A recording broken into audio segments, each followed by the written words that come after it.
Live போகுதுன்னு நினைக்கிறேன். Live போயிருச்சுங்க. நீங்க ஆரம்பிக்கலாம். ஓகே. அனைவருக்கும் வணக்கம்.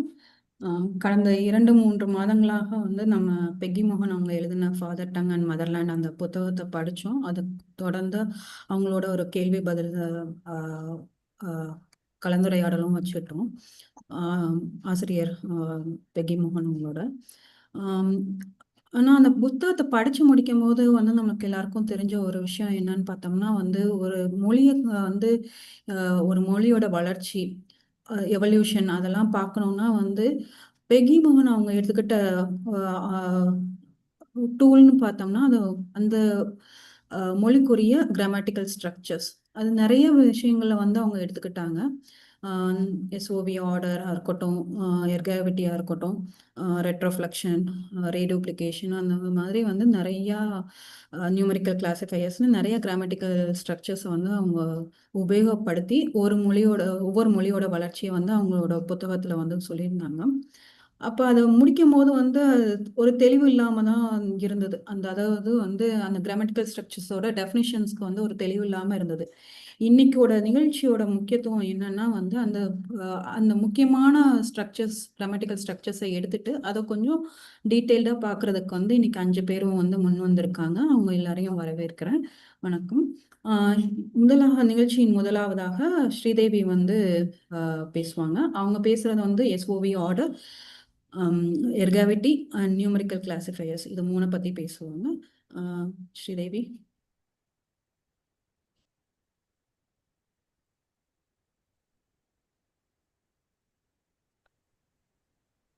எல்லோருக்கும் வணக்கம். ஸோ எஸ்ஓவி அப்படிங்கிறது நம்ம இப்போ வந்து சப்ஜெக்ட் ஆப்ஜெக்ட் வேர்பில் வந்து அதோட ஃபுல் ஃபார்ம். ஸோ இப்போ நம்ம பார்த்தோம் அப்படின்னா பிரான்ச்சஸ் ஆஃப் லிங்குவிஸ்டிக்ஸ் அப்படிங்கிற இதில் நம்ம பார்த்தோம் அப்படின்னா நம்ம phonetics, phonology, morphology and it comes to syntax. So syntax அப்படிங்கிற ஒரு இதுக்குள்ளே தான் இந்த வேர்ட் ஆர்டர் அப்படிங்கிற இந்த எஸ்ஓவி பேட்டர்ன்ஸ் நம்மளுக்கு வருது. அதாவது subject, word and order, subject, verb and object இதை பற்றி சொல்கிறது தான் இந்த சின்டாக்ஸ். ஸோ இந்த லிங்குவிஸ்டிக்ஸில் இந்த சின்டாக்ஸில் இந்த பர்டிகுலர் வேர்ட் ஆர்டரை பற்றி we are going to discuss. So first, if you are going to see what is word order அப்படிங்கிறப்ப it is mainly dealing with your subject, object and the verb. So these are the 3 primary focus that we give to the word order.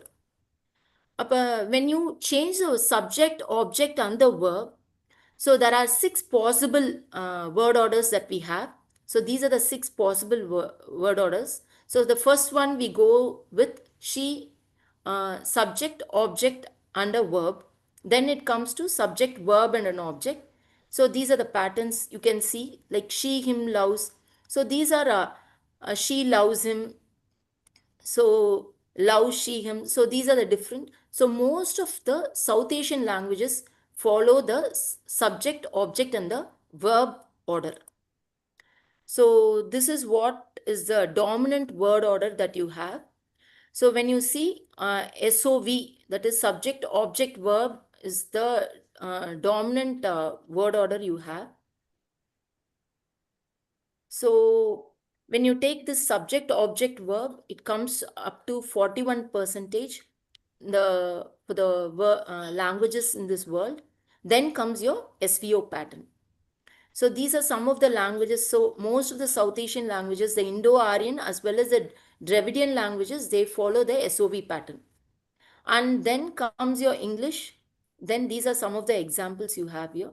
But when you see, the SOV is the single most common order. And they are preferably saying that it is the older and the ancestral preference. So now when we are talking about the subject, object, verb, so let's see how it differs. So I am in the house. So here you have your subject, then you have your verb and then your object. So and almost your SVO will always have your prepositions. And then comes your SOV, both your Dravidian as well as your Indo-Aryan languages, they follow the SOV pattern. And SOV patterns we have to remember is that they follow the postpositions. நான் வீட்டில் இருக்கிறேன். அப்போ நான்கிறது subject, வீட்டில் object with your இல் அப்படிங்கிறது வந்து it is your post position, அதாவது நம்மளோட markers. Then comes are verb, இருக்கிறேன். ஸோ கமரே மே ஹே, அப்போ அப்படிங்கிறது ஹி, கமரே அப்படிங்கிறது it is again your object, மே அப்படிங்கிறது post position, then comes your. So இந்த இடத்துல ஏன் why are we combining SOV with your preposition and the postposition? So since we saw it is always dealing with your syntax. So this all comes hand in hand together. So this is your prepositions. SVO will almost have your prepositions, but there is one language we have been identified in Indus Valley which has both preposition as well as the postposition. Now, so now it comes like postpositions. So veetil.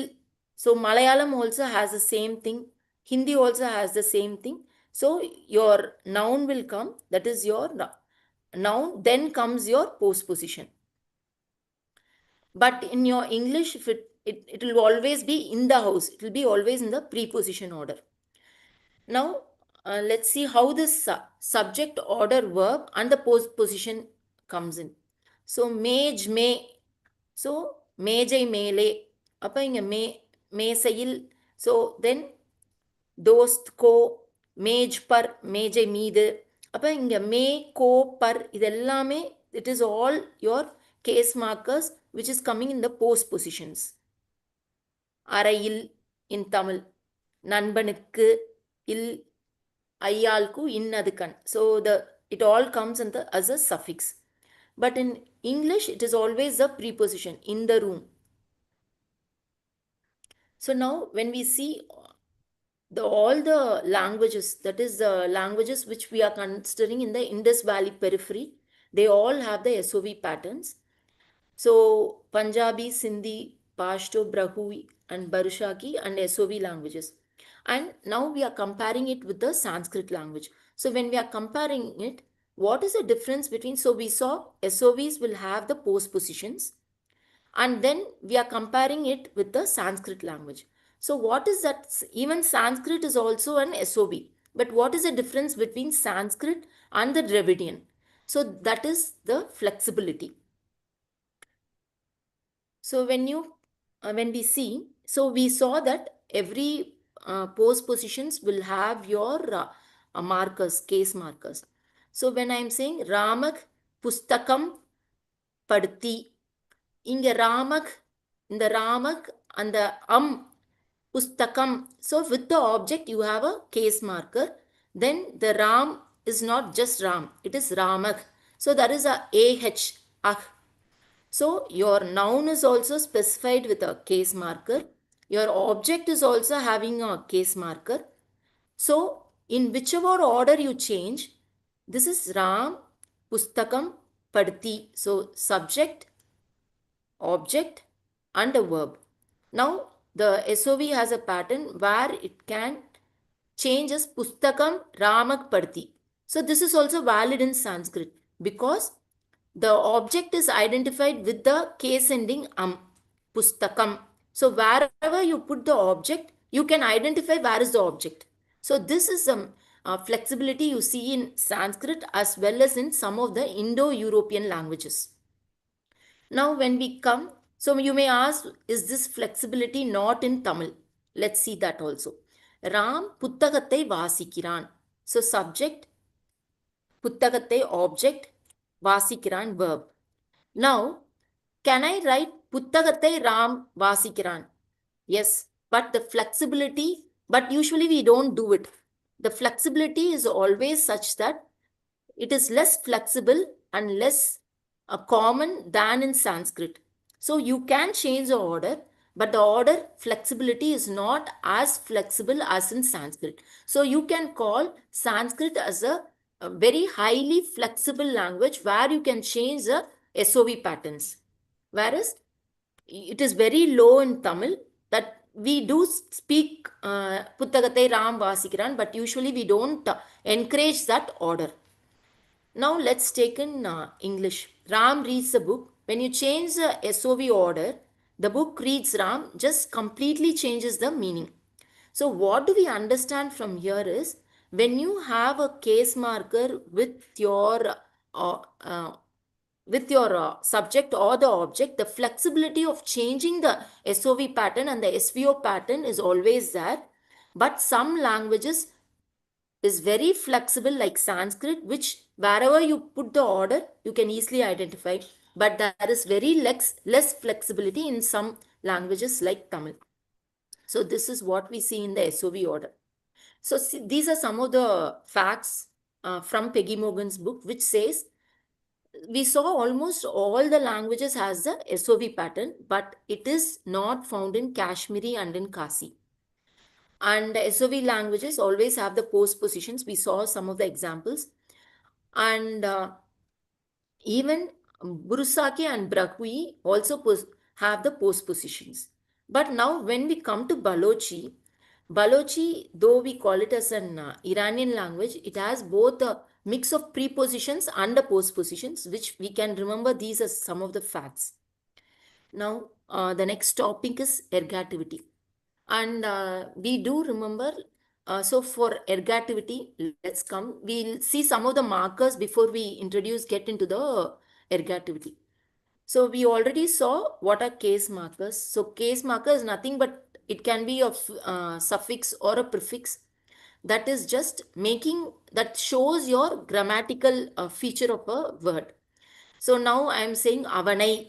So avanai abdingiradha, I abdingiradha, this is a case marker. We say it as a case marker. Then you have parthen. In that ten is your tense marker. Marangal, here you have the plural marker. So why is these markers very important is for the next two topics, these markers are very foundational to understand what actually these talks with. Now, see, these are some of the noun markers and these are the verb markers. And then we saw the relationship markers, that is connecting two words, that is your postpositions, then the prepositions. Now, these are some of the examples. If you want, you can just take in what is all these markers based on. So now let's understand what is ergativity. Now we already saw the SOV pattern. So SOV pattern is you have a subject and you have an object. Now when we talk about ergativity, we have to always take in consideration what is the sentence, is it having an object or it doesn't have an object. So when it has two things, that is when it has an object, you call it as a transitive sentence, and then if it has no object, you call it as an intransitive. So now let's compare with English. So the language we are comparing is with English and Tamil. So now let's take English. So what do you feel should be an English language? So is it an ergativity? Does it has ergativity? No, it doesn't have ergativity. It is just a nominative accusative language. So it has a subject and an object. So what that means is your subject is treated the same way even if it has an object or if it doesn't have an object. So it is called as a nominative accusative, where the subject is always treated the same way. But what happens in your ergative absolutive language, or otherwise it's called an ergativity language. So here the subject is not treated the same way when your object is present. So let's remember like that. So your sentence is always divided like whether a sentence has an object or not. And if it has an object, it is treated a different way. And that treatment of different way, let's call it as an ergativity. Now let's come here. So till now we were seeing the subject as the doer of the action. Now let's call that role as an agent. So when a subject becomes an agent is when you add a marker to the subject. So now let's see. She ate the apple. Here let's call she instead of an doer. We call that she as an agent for us to understand much more simpler as what ergativity is. So instead of calling this she as an agent, as a subject, I am calling it, let's call it as an agent. So agent is nothing but a person, the doer. So here you have the object. She ate the apple. But here she slept. Does it has an object? So the object is not there. So the apple hit her.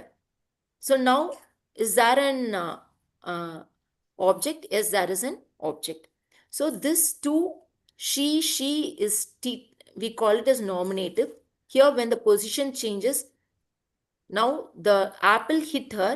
So her becomes an here it is not the main doer. The apple becomes the main. So now we call this as accusative.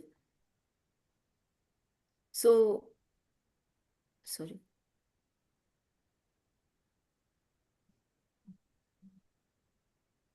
So the person doing the action is always in the nominative case. So we never mark, there is no marking in the case. So this such type of languages, we call it as nominative accusative language, where the subject is always treated the same. Now let's come to Tamil. So now Tamil we know has the markers வேற்றுமை உறுப்புக்கள். Now nominative and accusative cases. So எழுவாய் வேற்றுமை. Now Kannan பழத்தை சாப்பிட்டான். Kannan ate the fruit. இங்க கண்ணன் பழத்தை சாப்பிட்டான். Here you have a subject as well as an object. But now instead of calling Kannan as an subject, we let us call him as an agent. So we'll understand why it's called as an agent later. So instead of subject, we are calling as an agent. Agent is nothing but the one who's doing the action. Kannan Vandan. Here also there is a no object, but still Kannan is same. There is no change in the word Kannan. It is the same. So whether Kannan is eating or simply coming, intransitive, there is no object. The word Kannan remains in its base. There is no change in it. So we call such type of languages as nominative accusative languages. Now let's take with the இரண்டாம் வேற்றுமை the same thing. So Kannan பழத்தை சாப்பிட்டான். இங்க வந்து பழம். So that பழத்தை. So the only the object is changing. So since the subject is same, we are calling it as nominative. And here accusative, because there is only the change in the object. The marker goes only to the object. So nominative, even if there is an object or no object, your subject remains the same. So you call it as a nominative, but your object will take a case marker. So there we call it as accusative. Now let's go to the ergative absolutive language. So we saw what is English language. It is a nominative accusative. Tamil is also a nominative accusative. Now let's differentiate what is called an ergative language. So we already saw ergative languages. We classify it as having an object and not an object. So that is transitive and intransitive. So she brings the food to him. So she is an ergative. Brings the food to him. It becomes absolutive. So the person doing a directed action. Now she simply eats. So it's just the eater is there. Now, who is doing an action, we are giving a special marker when there is an object. So, now let's see this. So, standard languages, I see the cat, I saw the cat. It's always like your verb will agree only with the subject. Yes. Now, when you see the ergative languages, the subject will change. So first is your change to a passive sentence. So Peggy Mohan discussed this, how a split ergativity could have come in northern languages. So before that, let's see what is ergative. So this I will get translated into by me, ennal. So it will change as ennal. So it is similar to your passive voice. So the subject is taking a case marker. But in Tamil, palattai, only the object took the case marker. But here the subject is taking a case marker in ergative languages. Now, the saw, this is changing into was seen. It is becoming as a participle. past participle, but the object remains the same. So this is type of an where your verb is agreeing with the object. Now here we saw the verb is agreeing with the subject. See, I saw the cat. So saw is agreeing with your subject, whereas in ergative language, your verb is agreeing with your object. So we have to see the verb is agreeing with the object. Now, this there is again two types of ergativity, that is full ergativity and split ergativity. And we need to understand that split ergativity is only found in Indian languages, that is in northern Indian languages. Not in Dravidian, ergativity is not found. And this full ergativity is found in most of the other South Asian languages as well as in some of the African languages. Now, what is the difference in full ergativity is that this type of things are seen in all tenses. But in split ergativity, this is only seen in past tense. So split is something where it is only seen in the past tense. So now we have to understand ergativity is similar to your passive sentence, but in passive sentence, there is a change in your participle. That is your verb. There is a change in how you see the verb. And now in the ergativity, the verb will always agree with the object, but in full, there are some cases where the verb even agrees with your subject. That is called the double marking, which we saw in the Munda languages. Now, let's see the example of what is this actual split ergativity we see in Hindi. So now you see ladka, soya. So here again we saw that is there any object here? There is no object. So when there is no object, there is no special markers coming in. So it is still a nominative case, as in Tamil. Now let's come to a past tense. In past tense, the boy ate the food. So this is where you have an object. So there is an object present. So when there is an object present, then you have to, there is a change in the, it will change like a passive voice, but it's not a passive voice because the participle is different. So let's see here. Ladke kana kaya. So it came ladka soya. The boy slept. There is no special markers. But here, when you say ladke kana kaya, so kana is food. So this food is the object. So this ladke ne kana kaya, this verb is agreeing with your food. So food, as we see here, you have to understand that our Tamil language is not a gendered language. So we can say, no, we have agrine, uyarthine, agrine, but still it is a natural gender, and natural gender languages are not considered as gender language.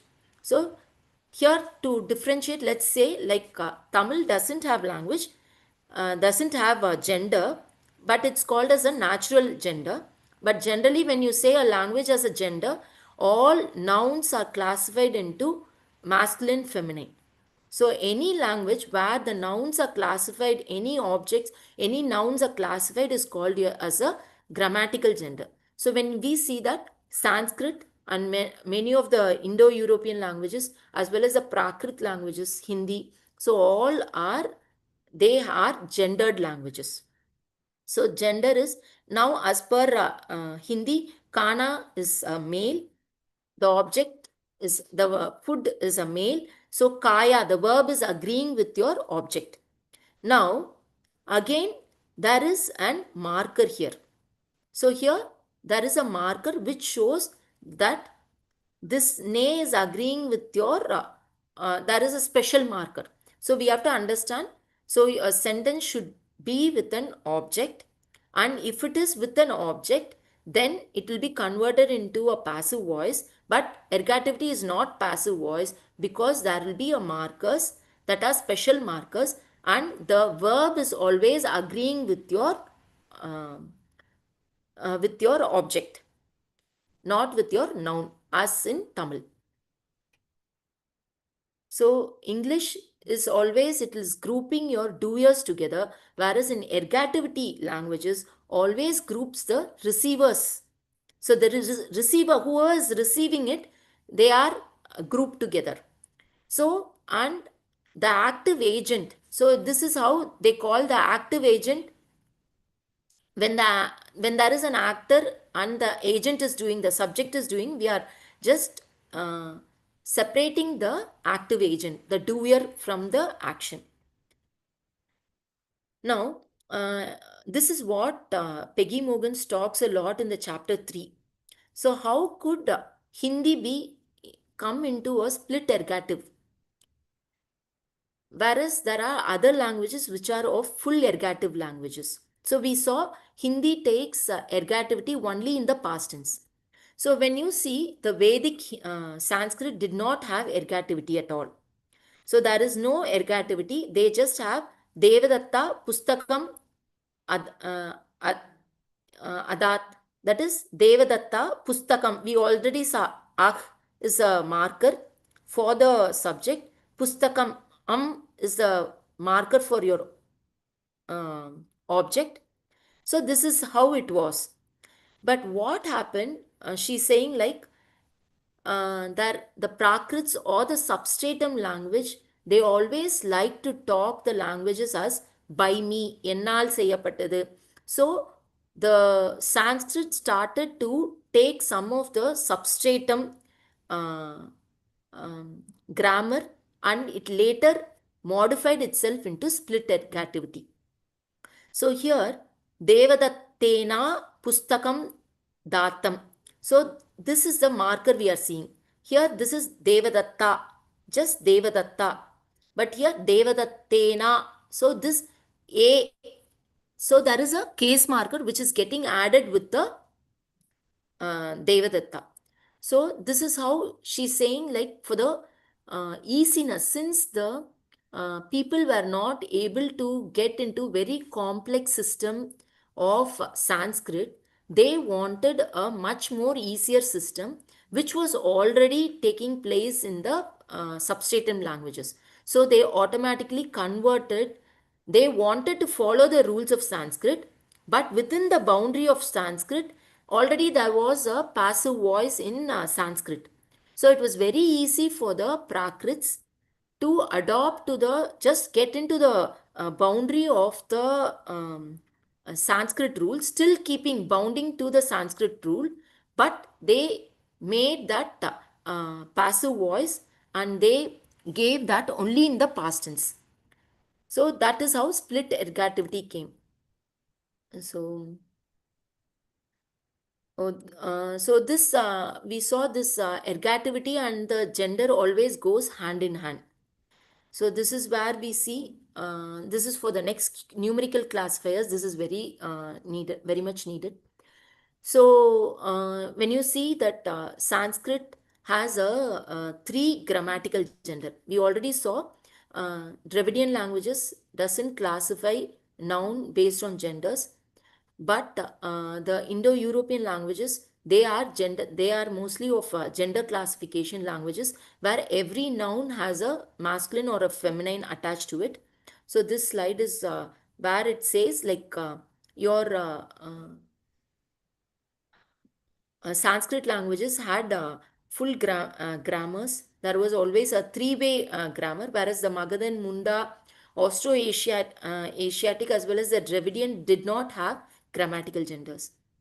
So now this is what we saw, like your grammatical, when Western Indo-Aryan languages had grammatical gender as well as ergativity, whereas Magadhan languages, there was no grammatical gender. So as we say, that was just an animate and a non-animate. So they have lost the grammatical gender. And there was no ergativity, as well as the Dravidians did not have ergativity as well as the grammatical gender. Now we'll come to the subject object marker. So when the marker, when the suffix get into a subject, it's called a subject marker. When the same comes, attaches with your object, it is called the object marker. And we already saw the case markers, that is ayal, kuin, adukan. This all gets always attached to your noun phrases. And there are agreement markers that sometimes agree with your subject or the object. We'll see what are these agreement markers. Now let's see. So, avan avalukku malarai kodukiran. So here avan. So there is, we see no case markers here. So we call it as subject and it is a nominative. Avalukku. So here we have a case marker. Ukku. Then malarai. There is one more case marker. I. Then kodukiran. So here it comes this kodukiran. This is an agreement marker which agrees with your avan, which agrees with your subject. So these are some of the markers we have here. Now let's see in English. He saw me. So we see no marker here, just a nominative. There is no change here. Whereas when avan ennai parthan, here there is a avan. There is no marker here. But here the object gets a ennai. So I, there is a marker in your object. Now this Santali and all these have some things called as clitics. So these are some of the things which gets attached to your subject as well as an object. So here you in English there is no markers both in your subject as well as an object. Whereas in Tamil you have a marker attached to your object.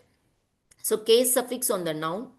And here you have in languages, Munda languages, you have both attachment to your subject as well as your object.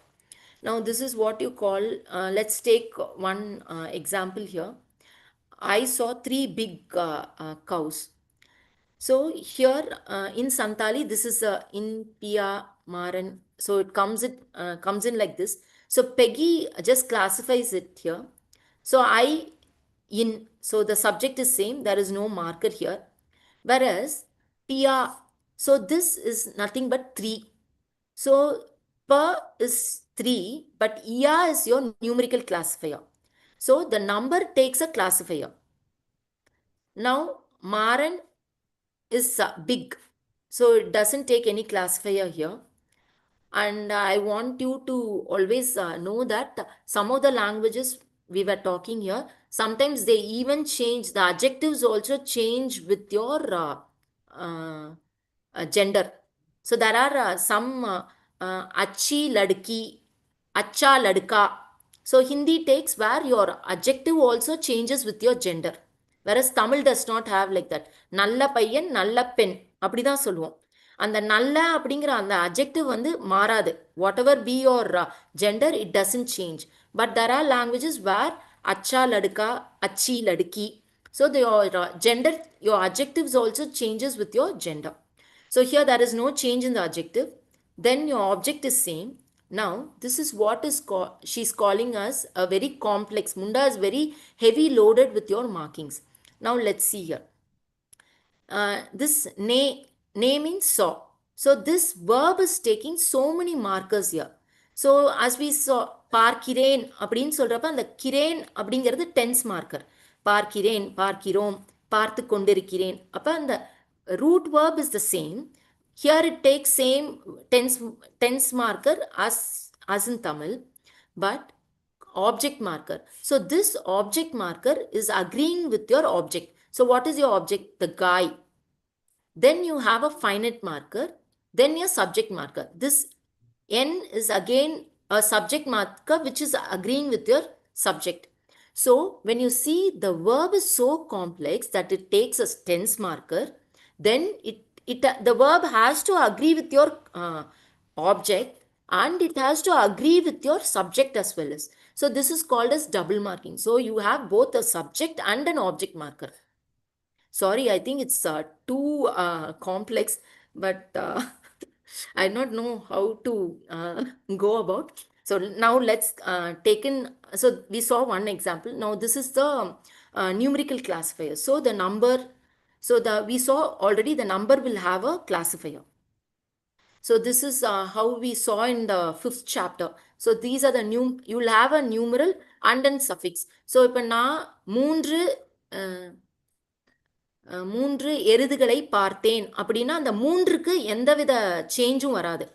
மூன்று மூன்றா தான் இருக்கும். ஆனா இங்க வந்து அந்த மூன்றுக்கு அந்த B யா அந்த மூன்றோட ஒரு ஒரு சஃபிக்ஸ் வந்து கூட சேருது.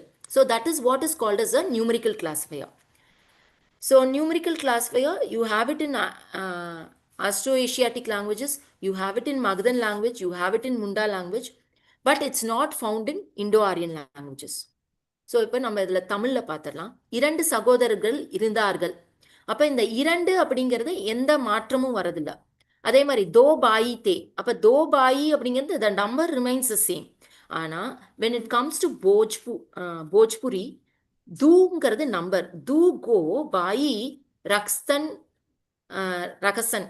ஸோ இந்த தூ கோ அப்படிங்கிறது அந்த கோ, அந்த தூங்கிறது numeral, whereas go is your classifier. So this is called as a numeral classifier. So the same comes for your Santali also. So this is what we see, like with a classifier and without a classifier. She has and numerical classifier are not in Indo-European languages. So we have to understand. So they are not existing in Sanskrit as well. So these are the gender numerical classifiers. Again, will be based on your animate and inanimate objects. That's why we saw in gender classifications. So here, if you have 2 separate glasses of water, do is 2, whereas it takes a marker along with it. Teen go bara gai. Teen is the number, whereas go is again a marker. And the marker will again change based on your whether it is a human, whether it is a cow. So it again changes based on the noun forms. So that is what we see in Bengali. So Bengali, it has I saw 3 big cows. Again, there is a classifier. Odia has a classifier. So Assami has 20 classifiers. So which says like for every different nouns, the classifier will again change. The classifier will not alone change for the numeral, it will also change for the object that we are mentioning about. So numerical classifiers are not present in this. So this is a path finally Peggy is describing, like Munda languages got the numerical classifiers from the Southeast Asian languages. Then it came to Magadhan languages. So this is how Magadhan languages acquired this numerical classifiers. So this is an example she's giving in each of these languages, where the numerical class, I think you're able to see the numerical classifier, Gota, Tita, Joni.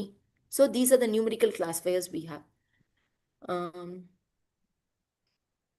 Now, we already saw the split ergativity. So Hindi has this split ergativity. Sorry, I think this slide has to come before.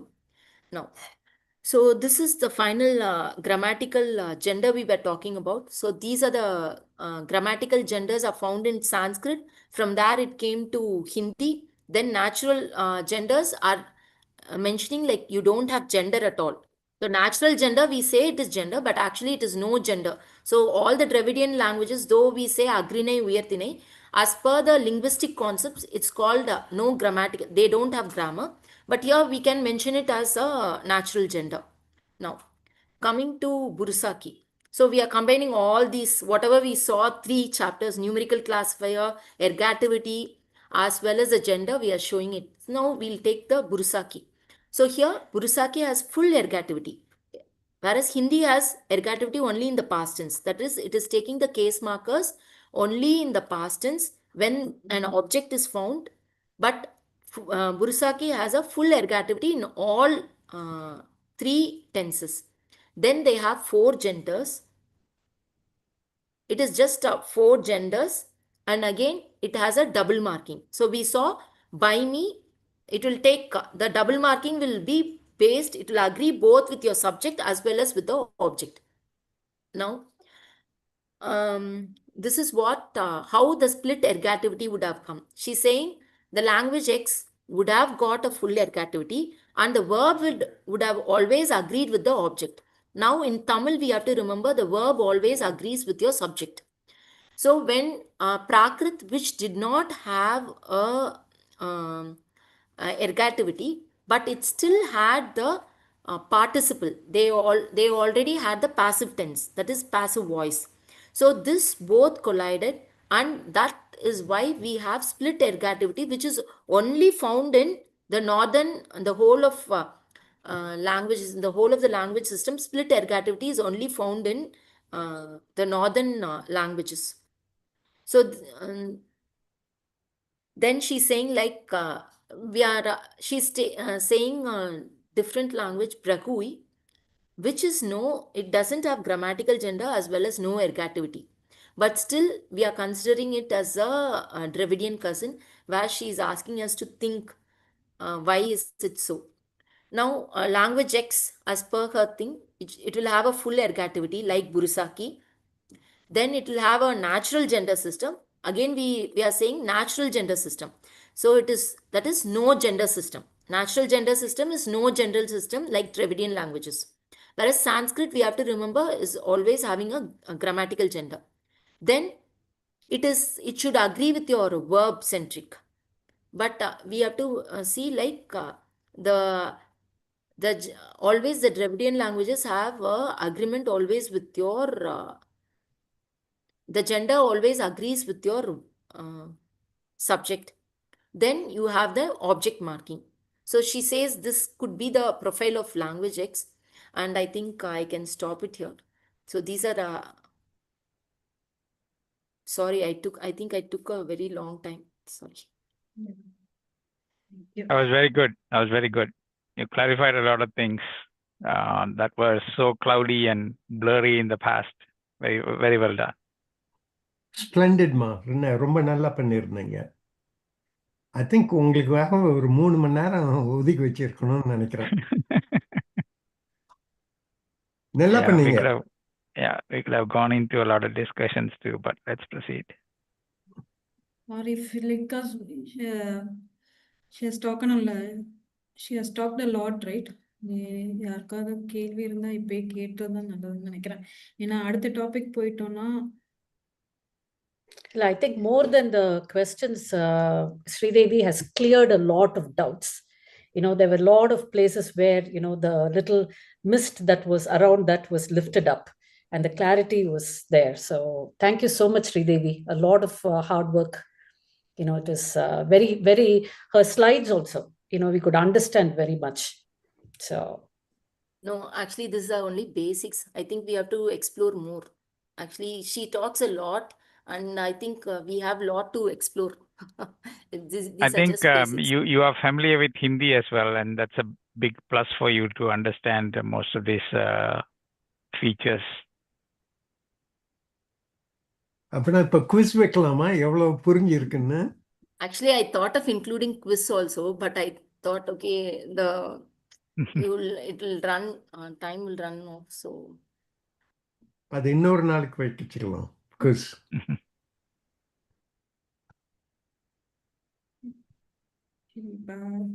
அடுத்து போயிடலாமா? I think so. Subhadra, நீங்க பேசுறீங்களா?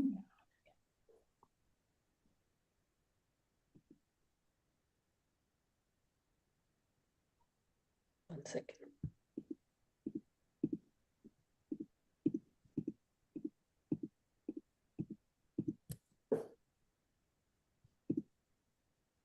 Is it seen? Yeah, all good. Yeah.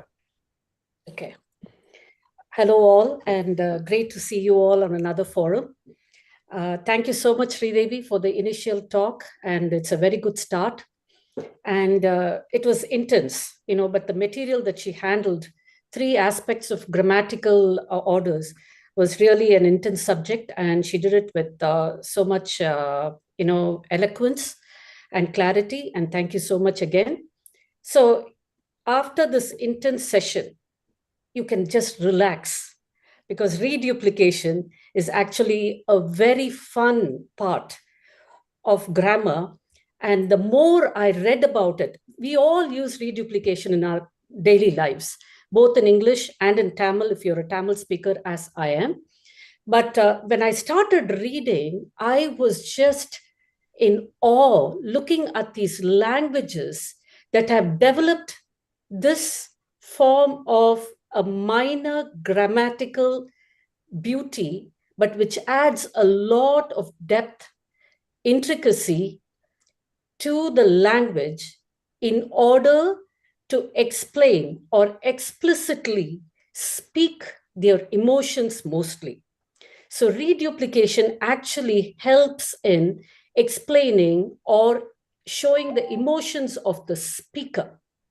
And I always thought, and I agree still, that speaking of a language first was originated before writing, and reduplication actually helps that a lot, because a speaker can be very clear in communicating with the person that he is speaking to. So reduplication, as you see here, it's a small cartoon which says, I'm up. We can understand that. And when he says, I'm just not up, you know, the depth in what he means. He's up, he's awake, but he's not actually up from the bed. So that's what reduplication is in a nutshell for you. And this reduplication is the most important way of how words were formed in a language. It helped in the language development, and it also helped in various grammatical or semantic nuances. We know what grammatical nuances is, but what is semantics? Semantics is, it refers to the subtle shades, variations, and deeper layer of meaning that, one second. Meaning that goes into the literal definition. And then reduplication also enriches expressive capabilities, and it highlights complexity, the language adaptability, and intricate nature of the language. So if you take reduplication, it can be both morphological and lexical. Morphological, you know, it's just taking a whole word and doubling it. Like padi padi in Tamil, which means padi is reading, or when you say padi padi, it just tells a person to read with more intensity or with more concentration. So that is morphological reduplication, where the word or the stem or the root of the word is doubled. And lexical reduplication is when only the part of the word, or just the syllable alone, or only the sound of the word is reduplicated. And lexical reduplication can fall into echo formation, compounds, or word reduplication. Now, when you take echo formation, like in English, the easiest that we say is book shook, hocus pocus, teeny weeny. These are all the common words that we use. So it's just the echo of the first word. And in Tamil, it is like puli kili, maadu keedu, sapaadu keepaadu. You know, we just put a marker, like a key in front of the word, and it becomes an echo of the first word. Now, when you take compounds that are reduplicated, it's like hodgepodge, itsy bitsy. There's absolutely no meaning, but we are just making up words. We are just reduplicating or compounding one single word. Then in word duplication, we have complete, partial, or I want to, minimize this because it's covering my. How do I minimize, Bama, the screen? All your videos are there, hiding half of my screen. There would be one tab, like it would be a drag drop list, so you can minimize. Yeah, I got it. This one. Yes, now thank you so much. Thank you, Bama. So in word duplication, you have a complete, partial, and discontinuous. In the complete, it's the whole word that is reduplicated. That is tervukku teru, avasara avasaramaga, avasara avasaramaga ponar, vara varam, thembi thembi aludal. All these are complete words in Tamil. And then partial, we will come to that in the next few slides. And in discontinuous, it is vidadu vidadu, seyyavillai seyyavillai, meaning the words are reduplicated with little markers in it.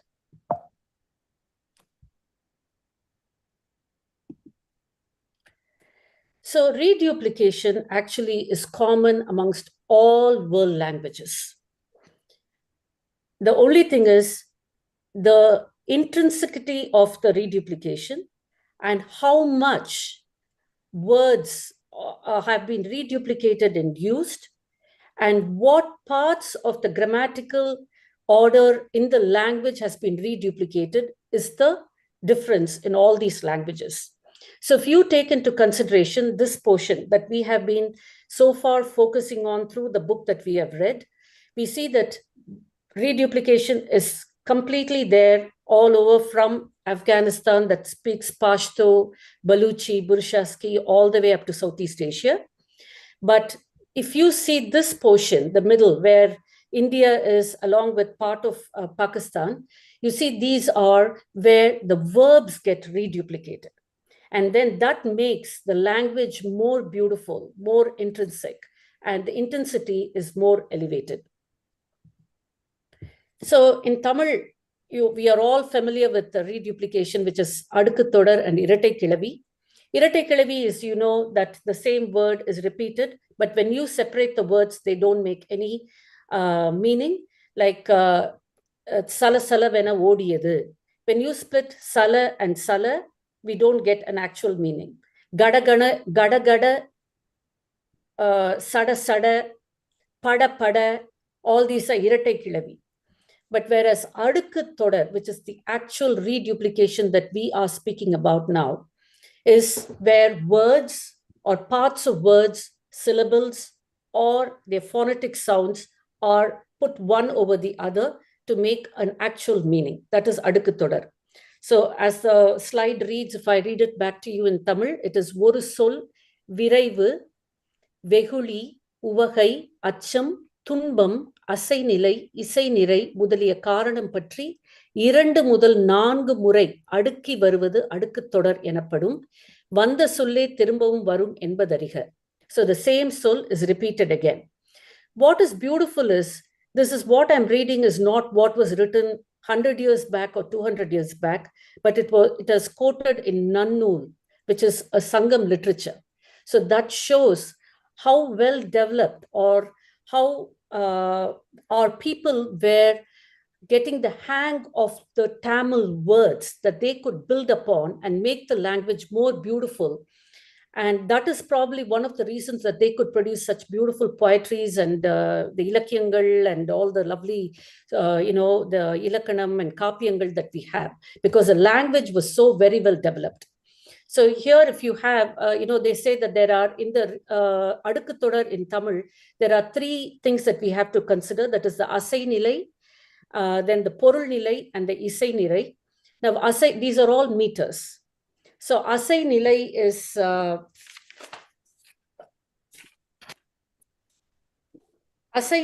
is actually when they add o, a, or a to the actual word. Like if we andru is a word which means that day, but if I add a to it and make it andre, then that becomes an asai nilai. Now in porul nilai, it is basically take the word and double it twice or thrice, and that shows an action or an emotion, like va va, po po po. And then in isai nirai, it is majorly used only for poetries and music, where they use words just to fill, so they get a proper meter to that poem. Like nalgume, nalgume, nalgume, namagal. So here there is 3 times. Padugo, padugo, padugo, padugo. That is again the same word, but that is repeated 4 times. But what is beautiful is they have a formula to this, and they've written that in a beautiful 2-line வெண்பா. அசை நிலை, பொருள் நிலை, இசை நிறைக்கு ஒரு சொல் 2, 3, 4 எல்லை முறை அடுக்கும். So they've given the formula to how this has to come. So asai nilai is 2 murai, and பொருள் நிலை is 3 murai, isai nilai is 3 or 4. So they've given the formula to it. And what I thought was, this was done hundreds of years back. That shows how well language was developed and how well the people who handled that language had an insight into words and how it has to be used. Now, I'm taking Tamil and Telugu as an example here to show verb reduplication, because the beauty of a lot of the languages, especially the Dravidian languages, is when verbs are getting reduplicated versus the other languages where mostly nouns are getting reduplicated. So Tamil and Telugu are very much like sister languages. So that's the reason why I'm taking them. Now, they say that when the verbs are reduplicated, it gives meanings which are emphatic, repetition, entertainment, irritation, and cordiality. Let's see, if I just read them out, you will figure that out. Like in Tamil, say. In Telugu too, say, which is an emphatic meaning. Like when we say, நம்ம அப்படி சொல்றோம் இல்லையா, அதுதான் emphatic. பாரு, சூடு, that is entertainment. போ, வெள்ளு, that is irritation. போ, அப்படின்றோம் இல்லையா, irritation. வா, ரா, that is cordiality. வாங்க, வா, அப்படின்றோம்ல, அது cordiality. குடி, தாகு, that is repetition. Like you want to say like we are in a hurry, you want to say that. You immediately tell them, குடி, தாகு, அப்படின்னாக்க you show them the hurriedness in it. And then again, when you go in depths of the verbs, like in singular imperative, when there is negative reduplication with singular imperative verbs, like in Tamil, pogade, po velludu, don't go, it's a command. And then in then seyyade, seyyoddu, that is don't go, which is a request. Varade, ravoddu, don't come. It's cautioning. So singular imperative verbs are capable, when they are reduplicated, they are capable of showing negativity and positivity. Let's go to the positivity in the next slide. But meanwhile, let's see the operative verbs. When they are reduplicated, they show, kind of wish, like valga. That's all you have to say. You just add ka to valga, it becomes valga, and it's an operative reduplicated verb. But whereas in English, you have to use the word may. You may live 100 years. May you be happy. You have to use the word may. But here, with just one little marker added, we can make an operative verb reduplicated and show that you are wishing them. Then infinitive verb, which is vinayacham. Again, here you show a various, what do you call, the emotions, like the intensity. Tonda neer varum. Repetition. Seyya palakkam varum. Continuity of action. Palaga palum pulikkum. Palaga varum isai. Resultive. Oda virattinargal. கேட்க அவன் தரவில்லை. Negligence meaning. பேசவே மாட்டேங்கிறான். చెప్పినా కానీ వినలేదు. I just added the Telugu versions of it, which is exactly as similar to Tamil. But only thing is, you have to understand, in Tamil, if you see the phrase, பேசவே மாட்டேங்கிறான், அதே தெலுங்குல வந்து చెప్పినా కానీ వినలేదు. Here, பேச is to speak. But cheppina in Telugu is to tell. Then negligence meaning kuniya kottinan, avar pesa aluppu tattiyadu. Idella வந்து infinitive verbs which have become reduplicated to show various emotions that we can understand. If I say this to one of you all, you will immediately understand what is the emotion I'm trying to convey. Same way, more verbs here, verbal participle. In Tamil, பார்த்து செஞ்சா. That shows the intensity. பேசி தொண்டை வறண்டுருச்சு. That is causative. அழுது கண் சிவந்தது. That is resultive. விழுந்து விழுந்து உபசரிச்சான், idiomatic. But பாட நடத்தி நடத்தி பழக்கமானது, habituality. So again, verb principles, participles, when they are reduplicated, they show more emotions. So basically, reduplication helps in understanding a speaker or their emotions. And similarly, a speaker is able to communicate better to the listener. More verbal principles here. பார்த்து பார்த்து செய்தான். Same thing. Then you have மழை விட்டு விட்டு பெய்தது, discontinuity. துருவி துருவி ஆராய்ந்தான், continuity. கொடுத்து கொடுத்து சிவந்த கைகள், adjectival function. So I read a lot on all papers regarding reduplication with the languages that were spoken about in Peggy Mohan's book. But my general conclusion, I didn't want to make enough slides or do detailed slides because it'll be too time consuming and it'll just divert our attention. So my conclusion is that if we take Tamil as an example of a Dravidian language where verbs have been reduplicated, it tells me a few things. The language is extremely intrinsic. It is a very well-developed language. It is so old. The vocabulary is rich. The grammatical structure is extremely strong. So with the help of this, the people were able to beautify the language with more tools, and one tool being reduplication. And also, if there was no writing, just by speaking, I'm able to communicate using reduplications of Tamil verbs to the speaker, to the listener, on the emotional status of me, what I'm trying to convey, whether I'm angry, whether I am sorry, or whether I am happy, and lots more. So that tells me how rich the language is.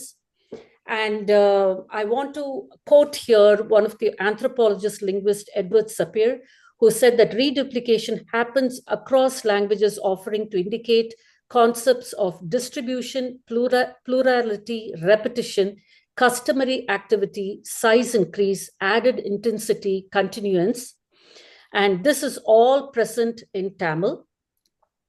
Now, there is another set of languages that I was interested in. It actually triggered my interest was the Tibeto-Burmese language, which have a lot of reduplicated verbs too. But then what actually was interesting to me was that Tibeto-Burmese languages are spoken in an area which is completely cut off from the South Indian languages. They are surrounded by the Indo-Aryan languages, but they still have some similarities with reduplication with the South Indian languages. And the author, she says that these languages could be called as aerial universals. That means these language, they have their grammar, sounds, and words that spread across different unrelated languages, but whereas they have their shared ancestral core strong to them, if you can understand that. So their ancestral core is strong, but they pick up grammar and sounds and words from other unrelated languages around them. So this would be interesting to see in future whether they have any connections with the South Indian languages. And then if you see a lot of languages that have been developed over, commerce or merchant or, people who have traveled from one land to another, you can say that they take common words, but they make them into very emphatic meaning reduplicates. Like in Sindhi, it says shadi vadi. Even in Tamil, we'll say kalyana kalyana, like unga veetla oru kalyana nadakklingla, அந்த பையனுக்கு ஒரு கல்யாணம் நடத்தி வச்சிடக்கூடாதா? That shows they, in a very subtle way, they are asking, can't a good thing happen to that boy? Or why aren't nice celebrations are happening in your house? Same way in Sindhi, they say that when they say shadi wadi, they mean that it's a very expensive occasion, but yeah, you have to make it happen in your home. So these subtle very subtle nuances are being transported through reduplication. And same way, there are cultural variables too that reduplicates can show, like keel, like again in Sindhi, when they say keel, that means keep laughing, my time will come too. Like in Tamil too, we say siri, nalla siri. We can tell in our mind, we will say that, which means my time will come. At that time, I will show who I am. So such cultural variables are also being inclusive in how reduplicates are being used. So in short, reduplication is beautiful to any language. It helps us to convey emotions, a lot of cultural, habitual, customary nuances to a listener. And then if you write it, your writing becomes very beautiful. And this is what I understood regarding reduplication. And I hope you all understood too. Thank you so much. I have all my references here. And there are some amazing, amazing papers more. There are papers on Pashto, on Baluchi language. And, but basically they all speak the same. So whatever I found interesting, like the Tibeto-Burmese language and in Sindhi, and then how language that follows commerce or, in those merchants, how they use this, it was very interesting. Thank you. Yes, Subhadra. கேட்க நல்லா இருந்துச்சு. Very nice, man. நல்லா பண்ணிருந்தீங்க. Thank you. Thank you, sir. The comment I'll make is the reduplication enables very efficient communication, right? That is a characteristic of a natural language. Yes. The reverse question is, this feature, I believe, is not present in Sanskrit. It is not. Yes. It is not, because it's in that table, chapter 4, where she compares these features. So in a natural language, it is expected to be present, like English, Yes. but not to the same extent, maybe. But in a synthetic language such as Panini Sanskrit, it is absent because it's not meant for communication. It's meant for writing type of a thing, right? It's a much more elitist language. I just wanted to stop there. Yes. Thanks, So Manella. Oh, thank you, sir. So that's what I said, the more I read about reduplication, it was more meant for speaking and conveying, and writing comes secondary. So, Right. So I was just amazed, like, Tamil has all these words. We don't need to borrow it from anybody. So even the modern translations, we are able to make with Tamil words. We get to, like, disclaimer, you want to make it Tamil, you say poruppu, thurappu. You take two words, you immediately convey the message to the person. So same way here in Tamil, we take all these words, reduplicate them, and the emotions are beautifully conveyed. Like, for instance, I was just thinking even this morning while I was doing some other work, tingirathu is சாப்பிடுறது, right? So if you want to say, we can tell a person, வாங்க வந்து தின்னுட்டு போங்க அப்படின்றாங்க வீட்டுல. சில கிராமங்கள்ல சொல்றாங்க, வந்து எங்க வீட்டுல ஏதாவது தின்னுட்டு போங்களேன் அப்படின்றாங்க, which is cordial. தின்னு தூங்கிக்கிட்டே இருக்கிற, திட்டணும்னாக்க அதே வார்த்தையை டபுள் பண்ணி நம்ம சொன்னோம்னா தின்னு தூங்கிக்கிட்டே இருக்க. இதே சோகத்துல சொல்லணும்னாக்க, அவருக்கு உடம்பே சரியில்லைங்க, தின்னு தூங்கிக்கிட்டே இருக்கிறாரு. We can say that. So it is very beautiful to see how this reduplicate words can play games and work with emotions. So இன்னொன்னு, நம்ம இந்த எதுகை மோனையும் இது கீழே வருமா, அது வேற கிளாசிபிகேஷன், அது வேற கிளாஸுக்கு போயிடும். ஸோ ஓனோமெட்டஃபோமியான்னு ஒன்று இருக்குது. அது சேம் இது. இப்போ நம்ம காக்கான்றது ஒரு பறவை பண்ற ஒரு சத்தத்தை வச்சே நம்ம அந்த பறவையை நம்ம கூப்பிடுறோம். குயில குக்கு அப்படின்றத இங்கிலீஷ்ல குக்கு அப்படின்னு எழுதுறோம். ஆனா அது ஏன்னாக்கா அதோட சவுண்ட் குக்கு அப்படின்றத வச்சு நம்ம சொல்றோம். அது ஓனோமெட்டஃபோமியா. Could be classed into reduplication a little bit as a distant fact, but for me, from the real fact of what reduplication is, I felt நம்ம தமிழ்ல சொல்றோம்னா அடுக்கு தொடர் and இரட்டை கிளவி, and Englishல the reduplication. So வேற யாருக்காவது கேள்வி அதுலயுமே தமிழ் சிறப்பா ரெண்டா பிரிச்சு பார்த்திருக்கு பாத்தீங்களா? ஆமா இங்கிலீஷ்ல ஜஸ்ட் ரீடுப்ளிகேஷன் மட்டும்தான். ஆமா ஆமா கரெக்ட். இல்ல அந்த அது தமிழ் வர்ச்சுவல் யூனிவர்சிட்டி இதுல இருந்தா எடுத்தது. அந்த அடுக்கு தொடர்னு நான் அடுக்கு தொடருக்காக வேற ஏதாவது இருக்குமா இதுன்னு பாக்குறப்பதான் இது வந்துச்சு. வந்தப்ப நன்னூல்லே எழுதியிருக்காங்க. இதுவும் அந்த காலத்துல சங்கம் இதுலே வந்து ஒரு கிராமட்டிக்கல் ஃபார்முலா கொடுத்து அதுக்கு அதை எப்படி அதுல ஒரு எழுதணும்ன்ற சின்ன ஒரு கரெக்ஷன். I think to my understanding Nannul is late 12th to 15th century. It's not Sangam. Oh It's not Sangam. Sangam. Okay Tolkappiyam is much older. Yes. Correct. That's right. Okay, then we'll make the change. It's Nannul or 15th century la. Okay. But still, அந்த டைம்ல வந்து அதுக்கு Of ஒரு course, grammar definitely. Yes, yes. பண்ணது was very interesting. So அடுத்த speaker பார்த்துக்கலாமா இல்ல வேற கேள்வி ஏதாவது இருக்கா? யாரோ பேச வந்தீங்க? Okay. நாகா நீங்க ஆரம்பிக்கிறீங்களா? Yes, பண்றேன்.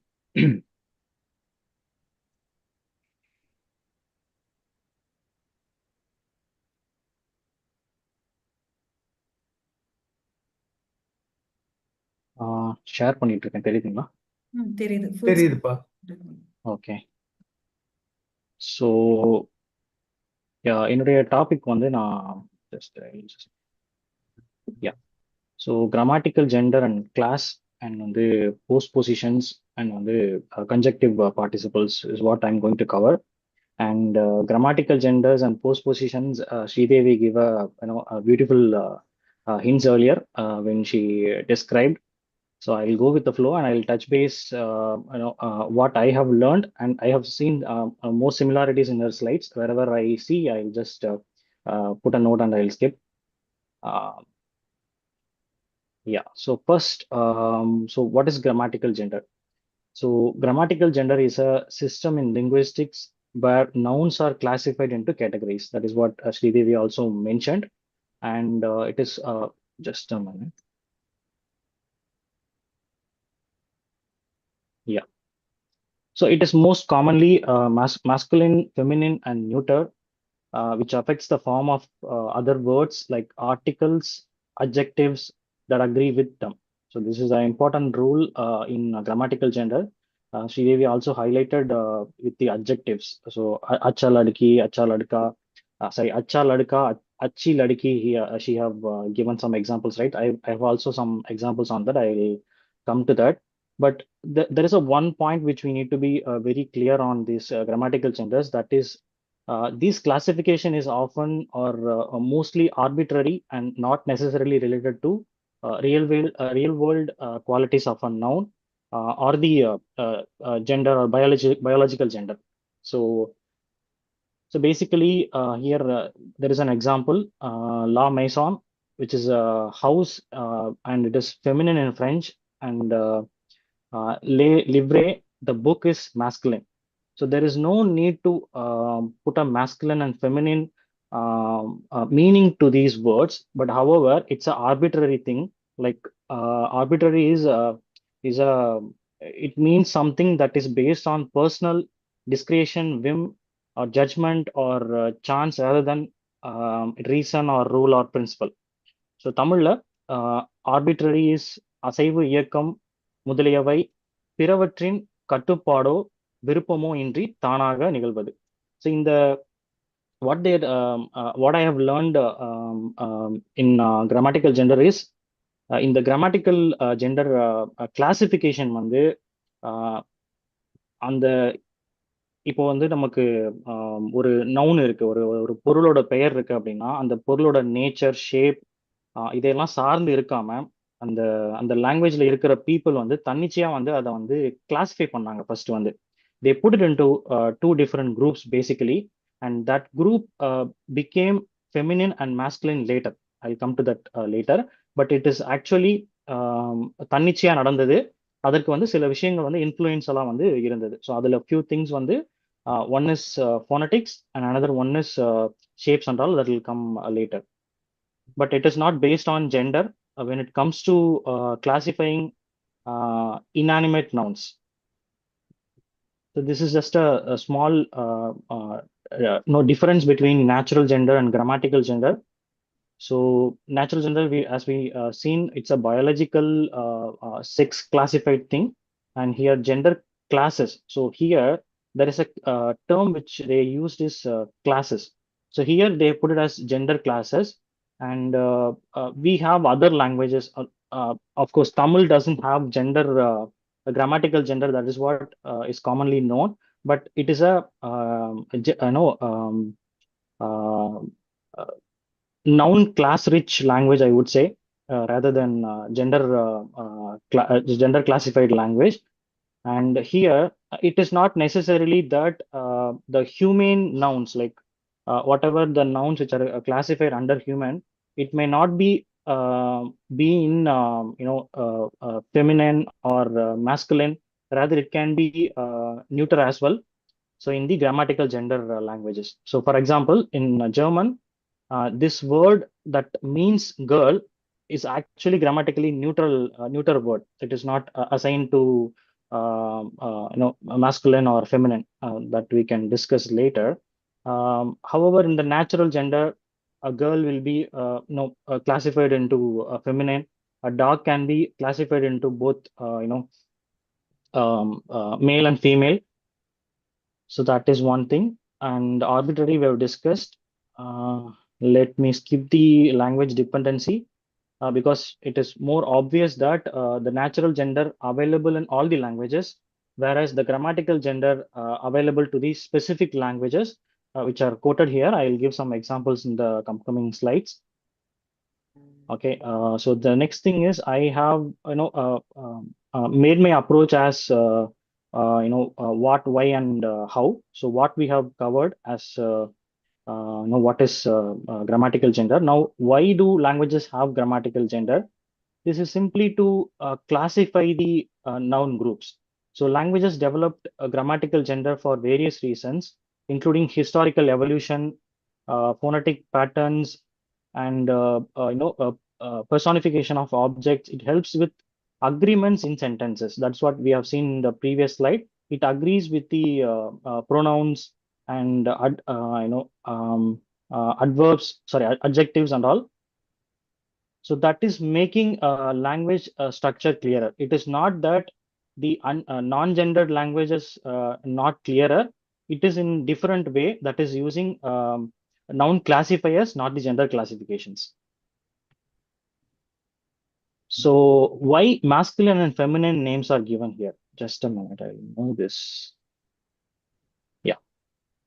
So I said it is not gender oriented or biological sex oriented groups in grammatical gendered languages, but why they named it as masculine and feminine? So I'll skip this first paragraph. So the second paragraph is more clear, so that I'll read that. So once the masculine feminine pattern existed in people and animals. So first they classified the nouns into the people, whatever language we take, they classify the noun into two different groups. One is people and animals. So the same endings and agreements pattern started to be reused for a lot of other nouns. So so the the people and animal nouns are classified into groups, and then whatever comes in the other nouns, which are forced to put into either one of the bucket, feminine or masculine in this way. So that is why just a minute. Yeah, that is why the sound and ending patterns become strongly associated with one gender. We have certain examples. So, for example, in Indo-Aryan languages, as Sridevi have already highlighted, the ladka and ladki word is there. No, that is having some certain endings in the words. One is ladka and another one is ladki. That a and e words are classified into two genders by the human nouns. So one is female and another one is male. So obviously the adverbs, which are adjectives, which are agreeing with the noun, that is ladka and ladki, are also classified into these two buckets. So similarly, whatever the inanimate nouns, for example, let's take, I don't have the example with me right now. In some languages, the chair will be put into feminine. The bridge will be put into a masculine. So in that way, that word ending sound is the key factor to put it into either one of the buckets, feminine or masculine. And if it is not they're not able to put it into feminine and masculine, they put it into neuter. So this is what the initial pattern of grammatical language, gendered languages. And later some languages drop the gender category in noun itself. The classical example is English. So no, until 500 years, so it has been 500 years that is abandoned the grammatical gender, and certain languages from Indo-European languages, they have transformed from three classifiers to two, feminine, masculine, neuter to feminine and masculine alone. That I'll come to that later. So we have that example in both Indo-European as well as Indo-Aryan. So here, how does the grammatical gender works? So as I already mentioned, it is actually just a minute. Yeah, it is agreeing with article, adjective, and pronouns. So referring, if the noun is feminine or masculine, all the adjectives, pronouns, articles also will follow the same way. So I had a big doubt in my mind when I started reading this grammatical gender. There is in French we can say that articles la and les, right? Les will go to feminine, la will go to masculine. So when I started reading about these concepts, why it is not there? No, we are saying Sanskrit and Hindi and all the Kashmiri, Marathi, Urdu or gendered languages, but why it doesn't have the articles? So that doubt I had, but it's a very simple terms. Some languages are not at all having the articles, both the definite and indefinite. So Tamil is one. All the Dravidian, all the Indo-European languages, Indo-Aryan languages doesn't have articles, I believe. Maybe some exceptions will be there, but predominantly they don't have articles. That is why they don't have any that la, le, or die, they, des. In German we have three classifiers that are all not there here. So, and it is not consistent. So that is what I'm trying to depict with this table. So if you see, let's take the book as an example. So book is masculine in Spanish, same masculine in French, but neuter in German and neuter in Sanskrit. So there is no single pattern, or in all the languages it is having same pattern. So what it depicts, so the concept is not concept of a noun is not classified into masculine or feminine, but the word and sound of the noun. So here, so if we see closely, we can see the pattern in masculine and feminine bucket over these languages. That I will come to that later. So okay, there is another example to know the this classification is not based on the shape or behavior of the noun. So there is a classical example which is mesa, which is mesa or desk, whatever we call. It is feminine in Spanish, but masculine in German, and in Italian it plays both the role because they have two different words for the desk. They have one word is il tavolo, that is masculine when it depicts in general. They have another word la tavola, so that is more of a feminine thing when it refers to dining table. So what it means, it is not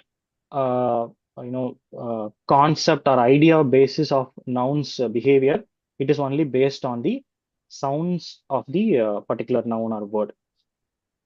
So in the next slide, I have put the articles for each of the examples. So I have given certain examples. So I have given the color codes as well. So this red color, wherever it comes, it is masculine. Wherever the green color comes, it is feminine. So wherever the gray or white is there, it is neutral. So it is not common. As I said earlier, in all the I have taken only the Indo-European and Indo-Aryan languages here. So as you see, there is no article in any of the Indo-Aryan languages. Let's starts from Sanskrit, Hindi, Kashmiri, Marathi. Doesn't have any definite or indefinite articles over here. But however, these Indo-European languages has Spanish, French, and German. So similar to the. So the book can be el libro in Spanish, le libre in French, right? So similarly, so we'll be saying a book, an apple, like that we will say, right? That that article also will change according to the noun. So I have given few examples over here. So una is there, that is in Spanish. So similarly, I have given a few languages. So it is also vary with respect to singular and plural. So I have not done read enough on that particular thing, but I can put a note on that because we can go and learn about that as well, like singular and plural, how it affects in how it changes in the grammatical gender. I'll go to the next slide. So as I already mentioned, there will be clue in all the languages to identify how the identification of gender is gender of a noun has been done. So there will be suffix and certain sounds of the particular noun. With that, we can identify that whether it is comes under masculine or feminine.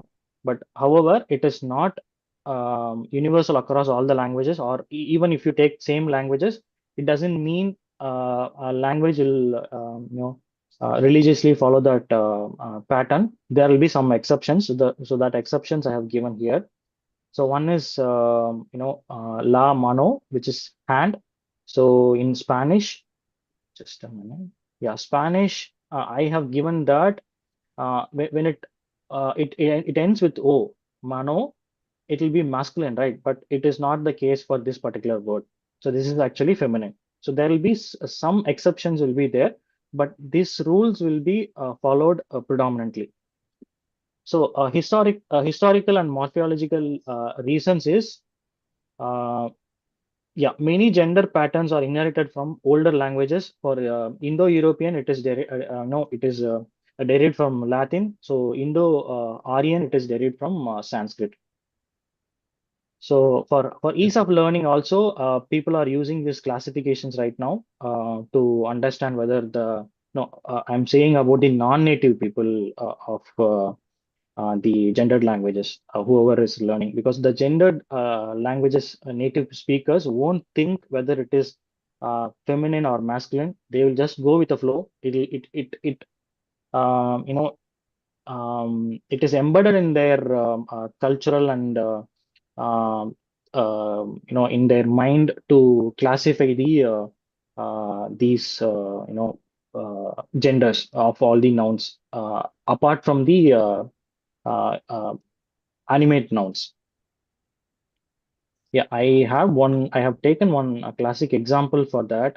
So I have put an logo here, which is La Pongal, which is a indie folk music troupe from Chennai. They have performed in 2012. They have started performing on it. Several popular music directors are now in India, Tamil industry are part of this. So they have named their band as La Pongal. So this La comes from French. So because Darbuka Shiva is a person who is the head of that a troupe, I would say. Since he's from he born and brought up in Chennai, North Chennai, and he has been closely associated with French and Pondicherry, he named their troop as La Pongal. And here, interestingly, that Pongal takes the feminine word according to the French. If you take La here it comes the green color in the French column.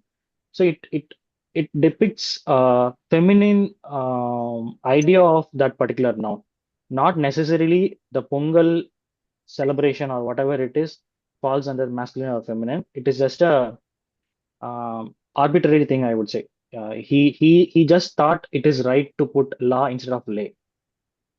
So it depends on the rhythm and harmony of that particular word and sound is there. I have another classical example for that in upcoming slides. I will move to the next slide. So this we have seen already. I will go to the next one. So this is some examples I have found from both Indo-European and Indo-Aryan languages. So this is here I'm discussing more about the adjectives, not the nouns. So here the adjectives are agree with the nouns.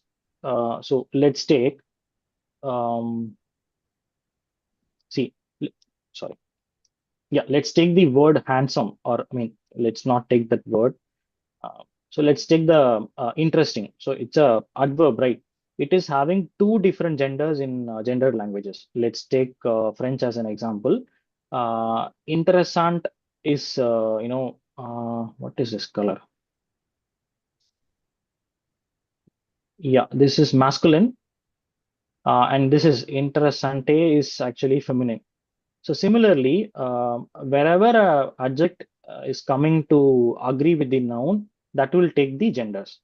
So this is one feature of all the gendered languages, which is not in the other non-gendered languages. But I would put the non-gendered languages into noun class languages rather than putting into non-gendered languages, because the non-gendered languages having other aspects of it. So this is one example from Indo-European languages. Let's take the Indo-Aryan languages here. I have also given the same example here, if you can see. Ladka and ladki is the gendered nouns for boy and girl, I believe. And there is some adjectives that will agree with these nouns. So here it is acha and achi. One is for masculine, one is for feminine. Okay, so I have given a few examples from other languages too. We can read it later. So this Purusha, okay, just a minute. Okay. Yeah, I'll go to the next one. Yeah, this is some interesting topics which I came across when I started to read about these gendered languages. So French is being one of the gendered languages. It is calling the other country, and it is putting into either of these buckets: feminine, masculine, or neuter or neither. So if you see for a French person, if he sees India, he will see that he'll not, of course he will not see it as a gendered thing, but he will if he wants to put articles to India or any country, he will directly put the marker as la instead of lay. That is because it is embedded in their mind, not because of any biological sex or gender concept. It is with respect to sound. I can explain that in upcoming slides. This is one thing. So similarly, Italian. So Italian is having some more complex gendered names, gendered concept for all the countries, like male and female, male plural, female plural is there. So similarly, it is having a complex thing in their language. Yeah, let me. We will see the Czech from Czech country, how Czech language, how they see the other countries. If you see, you can understand some patterns here. Whatever the country name ends with A, India, China, Ethiopia, Somalia, Kenya, Libya, all are put into, they have been classified into feminine classification. Where it comes to the other things, starts with consonant, ends with consonants. Iran, Kazakhstan, Pakistan, Afghanistan. So these will be classified into masculine. So there will be some exceptions as well, as I already mentioned. So Russia and Greenland, Algeria and Russia and all ends with A, but still they were classified into neuter. So still I'm reading about it, but mostly it is because of the sound it delivers. Whatever the noun, whatever the sound it has, they can able to classify it into any of these buckets. So yeah, so that comes to my comes to the end of grammatical gender part. So what I did, I have put the linguistic families into these categories. So what I thought, so the languages, so I'll read it out. So grammatical gender system shows loss, simplification, and extreme complexity across languages. The same family contains languages that almost lost gender and other are still have rich and three-way systems or even more complex systems. So a classic example is English that is now abandoned its grammatical gender feature. However, the languages which are from same language family, it is still having. So maybe some languages have lost from 3 to 2, feminine, masculine, neuter to only feminine and neuter. So Hindi and Urdu also come into this thing. Like they initially may had three three groups to classify the genders. Now it has only 2. So similarly, the languages which is having 3 still are German and Sanskrit. German is still follows the footstep of Latin, I would say. So Marathi Konkani still follows Sanskrit. So it is still preserving the both. Masculine, feminine, and neuter. So whereas we have other languages from other language families, which is like Bantu, which is a mix of African and Arabian languages, I believe. They have 10 plus noun classes. Here it is not classified as grammatical gender. We need to call it as noun classified languages, or it is having richer noun classes, I would say. It is more complex, it seems. I haven't explored it yet. So whereas we have other alternate systems, it is similar to the noun classes, Dravidian, Australian Aboriginals, Japanese, Turkish. That these are all Altec languages and Chinese. These are all having different classifications to group the nouns. So what I believe is even the gendered languages now are also might be having classes initially. So later they developed genders, I believe. So this is just my assumption. We need to study on that.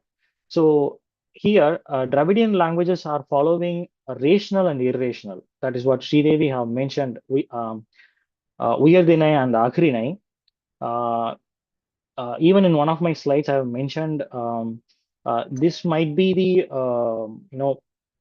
first genders. Classifications of nouns, I would say. After that, it is branched to different categories. Like rational will have feminine, masculine, and neuter, I believe, because we have in Tamil, right? Uyardine is having Anpal, Penpal, Palarin Pal, like that. A singular plural also is there. So this is what my thoughts on Dravidian languages. And Australian Aboriginals also having gender classes, not noun classes, not the noun genders. They use case or animacy instead of gender. So similarly, other languages also following. So So Japanese also similar to Dravidian, I would say, but it has its own uniqueness to that. So they classify. If I remember, the verbs will fall into only. I mean, all the verbs will have only one gender. It is a gender neuter with respect to verb. இப்போ தமிழ்ல வந்து நம்ம ஆம், பாடுகிறான் அப்படின்ற ஒரு வார்த்தை இருக்கு அப்படின்னா பாடுகிறான், பாடுகிறாள், பாடுகிறார்கள், ஆம், இந்த ஜெண்டர் அண்ட் ப்ளூரல் வச்சு நிறைய நம்ம பில்ட் பண்ணிட்டே போவோம் இல்லைங்களா. பட் ஜாப்பனீஸை பொறுத்த வரைக்கும் ஆம், பாடுகிறது அப்படின்னு நான் நினச்சிக்கிறேன். பட் ஒரே ஒன்று மட்டும்தான் இருக்கும். That will come for everything like feminine, masculine verbs, even the inanimate nouns like of course nai padadu, but if at all they want to put one verb to inanimate objects, it will be all same only, but they have one classification. They have only one verb that will fall into two different things. That is to be இருக்கிறார்கள் அப்படின்னு தமிழ்ல சொல்லுவாங்க இல்லைங்களா. அது மட்டும் அங்க வந்து ரெண்டா போடுவாங்க. One is அரிமாஸ், இமாஸ். அரிமாஸ் அப்படின்றது வந்து இன்அனிமேட் ஆப்ஜெக்ட்ஸ்க்கு, இமாஸ் அப்படின்றது வந்து அனிமேட் ஆப்ஜெக்ட்ஸ்க்கு. ஸோ ஈவன் ட்ரீஸையுமே வந்து அவங்க இதுல போட்டுருவாங்க, லைக் அந்த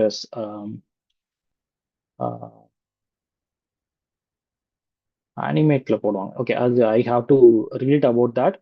But so similarly, Chinese interestingly, Chinese is having no grammatical gender, but it is having rich noun classes, but those are all in written forms, not in the spoken form. This is one interesting thing I came across. Yeah. So yeah, with this slide, I want to conclude this grammatical gender thing. So these two diagrams are there, no, in the top. So if I give you two words to you, two gibberish words or nonsense words to you, I want to classify into two, assign one word to one object. It will be interesting to see. Most of us will be choosing the pattern. We can see the pattern in our choice. So there is a study which is called as Boba Kiki effect. So if I am giving one diagram is Boba, one diagram is Kiki, I'm just giving you a pass to choose one word between these. One is Boba, another one is Kiki. You can I'll just take 10 seconds. You can just think through it and you can assign. One is Boba, one is Kiki. The first one is masculine, the other one is feminine. That's the thinking.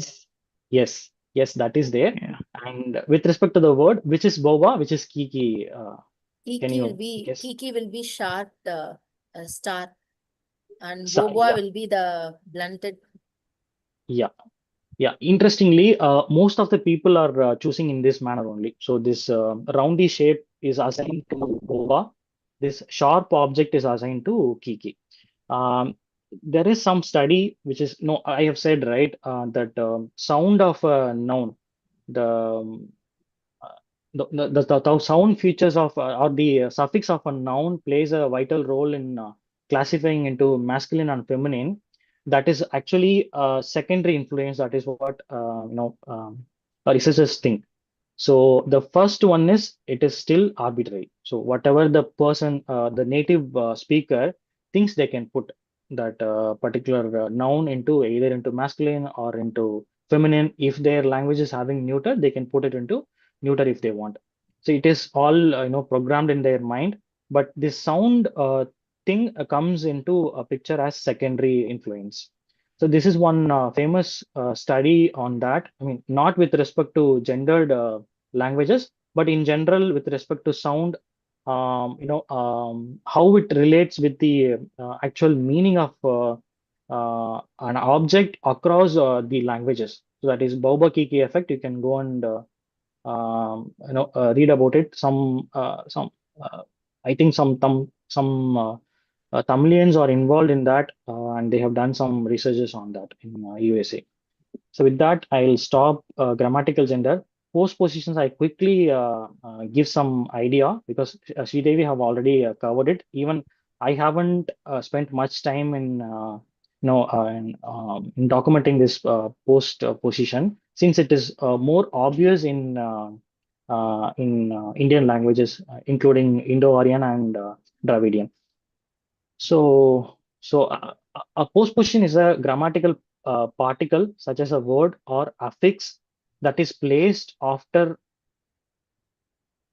its complement, usually noun or pronoun, to express relationship like location, time, and direction, or other semantic roles. For example, since I know some words of Japanese, I have put Japanese example. Tokyo ni, which means Tokyo virku. So that virku part will be postposition. So in Tamil also, we are saying the same, Tokyo virku. So Tokyo ni, which means the same. So whereas in English, it will be to Tokyo. So it will be prefix. That is what Sridevi have mentioned. It actually influenced by the agglutinative nature of a language. So English is not agglutinative, and whereas all the Dravidian and the Japanese, since I know some, it is an agglutinative language. In the other hand, the Indo-Aryan languages also having postpositions that may or may not be part of agglutinative. I'll be coming to that in the next slide. So I have also taken the same example. Instead of languages, I have taken the family to cover in general on all the languages of the world. So this is it's a typical word order of these language groups, and whether it is supporting, I mean, whether it is comes into the postpositional or prepositional system. So here we are seeing the postpositional, right? These are all predominant to languages which are following SOV as well as the agglutinative feature. So there are some exceptions here as well. I think, okay, I'll come to that in the next slide. So here, yeah, to the agglutinative feature, we have exceptions. So Indo-Aryan languages are mostly fusional. It is not non-agglutinative languages, but it is a fusional agglutinative languages. In Tamil, ஒட்டு மொழிகள் அப்படின்னு சொல்லுவோம். ஒரு root form of word இருக்கு அப்படின்னா அதுல வந்து நிறைய சஃபிக்ஸஸ் ஆட் பண்ணி அதோட ஜெண்டர், அதோட சிங்குலர் ப்ளூரல், இது எல்லாமே வந்து மாற்ற முடியும். இப்போ நம்ம நிறைய எக்ஸாம்பிள்ஸ் நம்ம அதுக்கு பார்க்கலாம். ஸோ இண்டோரியன் லாங்குவேஜஸை பொறுத்த வரைக்கும் I believe it might the fusion might have happened due to the Dravidian root, I believe. So to the agglutinative feature I'm saying, but nevertheless, with respect to postpositional, both Indo-Aryan and Dravidian are all following the postpositional forms. So other things, other languages examples also I have given here. Let me move to the next one. Yeah, this is I have taken the scheduled languages of India, and I have taken some examples for the postpositional feature. I have taken only one example, that is which we already discussed in any of one of our videos, which is gar k, I believe. Where is Hindi? Yeah, garko, like வீட்டிற்கு அப்படின்னு சொல்றோம் இல்லைங்களா? So that is common across all the languages. There is only one, I mean, as I said, it is the word order is actually influencing the postpositional, as Sridevi also have mentioned. There is one exception, that is Kashmiri language, that is following VSO pattern, but still still follows the postpositional. That might be influenced by the other languages which is surrounded by. So that is what I think. So yeah, that is it about postpositions. The next is conjunctive participles. I myself is not fully clear on that, so I'll just read the first what part alone, and I'll go to the example and we can close it off. So, conjunctive participle is a non-finite verb form that connects clauses, typically indicating that one action follows or accompanies other.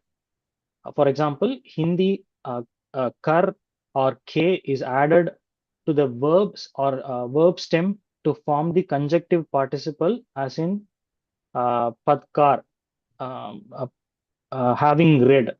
So here, okay, there will be several examples for that, how it actually, why it is coming. So one is expressing a sequence of events. He ate and left.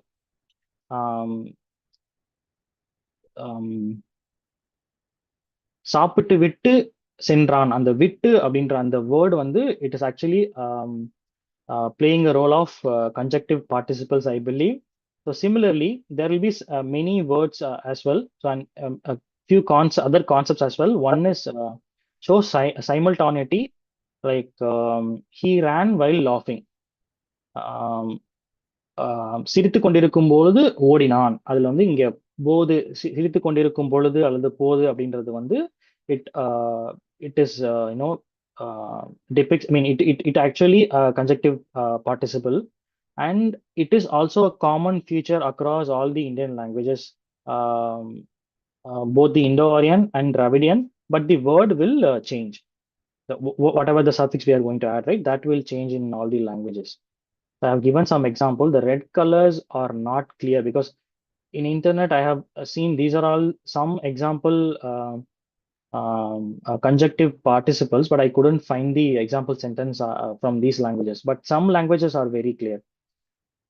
So Sanskrit we can take that twa. So that is coming after this verb, I believe. Yeah. Having eaten food, சாப்பிட்டு விட்டு, அந்த விட்டு அப்படின்றதுக்கு ஈக்குவலண்டான ஒரு participle is துவா here. So Tamil, that is விட்டு, and let's take other Dravidian languages, which is Telugu, which is e.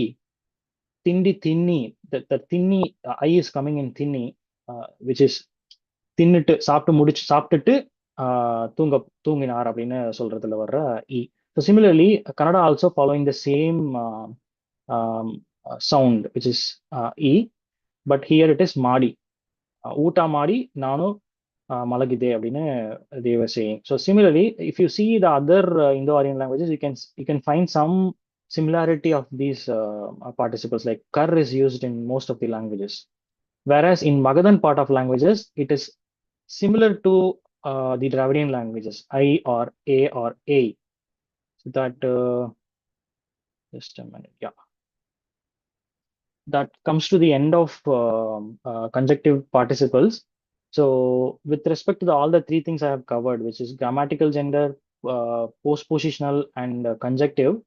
So what I believe with respect to the stability of that particular feature in a language. So I learned that this grammatical gender is a more stable thing in the gendered languages. It will not go for full change as soon, but if it is going for a change, or if it is decided to abandon, it will be a very big historical jump with respect to the nature of that particular language. English is one classical example for that. So it is a slowly changing feature, I would say, or no, rarely changing, we can put. So another one is postpositional. So the type is stable, which means that postpositional feature is stable, very stable, but the individual items can change, like the suffix, whatever suffix we are appending, right? It will be differ. Even if you take Tamil, the classical Tamil and current Tamil will be varying with respect to the suffixes or postpositional. So the basic is that system will be stable, but the words or individual items may change on top of it. So similarly, similar to the conjunctive participles as well, the form is very stable, but the functions and inventories changes the most in all the languages. So these are the three things I have noted in while reading about this. This is just one Google map I have prepared based on the data. I'll quickly open. Let me know if it is visible. I'll share again. Yes. Google Maps is not visible. Just a minute. Is it visible now? That map? Above the read. Yeah, I have collected the data for only to the scheduled languages. Later, I will be expanding it to languages from Southeast India, Southeast Asia and Sri Lanka and other the northern part of Indo-Aryan languages. Let's take the grammatical gender. Just a minute. Yeah. So if you take the grammatical gender, so it is morely sits with the map which was shared by Sridevi. So if you see, all the languages are from South and Magadhan area are not having the genders, grammatical genders. And if you see the languages which are from the northern part or northwest part are all having a grammatical gender, but the number of group may vary, masculine, feminine, neuter. So here we have only 3 languages within the scheduled language. One is Sanskrit, another one is Marathi and Konkani. Sanskrit, of course, it will be coming in MP, UP, and Rajasthan. So I have taken approximate latitude, longitude to put it into map. So that is why it is coming here. Otherwise, it will be over there. So what I'm trying to say, these grammatical features are fading in Indo-Aryan languages, I believe. That is, the Magadhan languages are a classical example for that. So some of the languages are having, I haven't, lost. Which one? Yeah, Maithili used to have this grammatical feature, but it is not having right now, which means there is some strong influence from the Eastern languages, I believe. So similarly, postpositions, all the languages are having postpositional. This is some weightage was given in one of the website. I've taken, but all the languages are having postpositional in India, so we will leave it as it is. So last one is conjunctive participles. So even this feature also is common to all the Indian languages, but however, the suffix will be vary with respect to the language family. If you see, all the southern parts are using either u or e ending words. If you take other northern Indo-Aryan languages, it will be mostly predominantly kar and k. And interestingly, the Magadhan languages are using A and E, which we need to study more in order to understand how this influencing the northeast part of languages, like why it is structure. I mean, somewhat is similar to Dravidian or other southern languages. So that is it. Yeah, that's it with respect to the presentation. If you have any questions, you can go ahead. Thank you. Anyone has any questions? Not really question, but just a comment. I know in Tamil we don't have the gender difference with the noun. However, interestingly, if you look at the names of feminine figures, they mostly end in E. Okay. So, and Anvihiri is all usually with male, and E is a known popular ending for a female figure. Okay. Probably that's why they came up with the term Manidi in one of the movie songs. Manidan is Anvihidi, a man, and then Manidi is something that just like La Pongal, they thought Manidi would be appropriate wording for a female tense. So Like Correct. that's Iraivan, something to know. Raven, Ravi, Kilavan, Kilavi. And I also read somewhere that in old Tamil, Panbal was under Aharinai, and then eventually it ended up becoming Uyarvinai. So that's Okay. why Manvatti and Kilavi, they both have E ending. Okay. Something to dig into. We'll read yes. it. Yeah. Thank you. Maybe they evolved and No, cultured. actually, Andamanis have a lot of your genders. Noun classes is lot. I think they have up to more than 9 or some. And so Genders. genders, Oh, noun okay. classes. So Noun Andaman classes. Okay. noun classes is a what? So they differentiate into so many different classes. So it is the oldest as per whatever we have read. It is the most oldest system of languages and tribal Right. languages we see. And Mundo also has a large number of classification, animate and inanimate classifications. The noun classes are a lot. So maybe I'm not sure, but this is what I got from whatever you said. So they have different classes.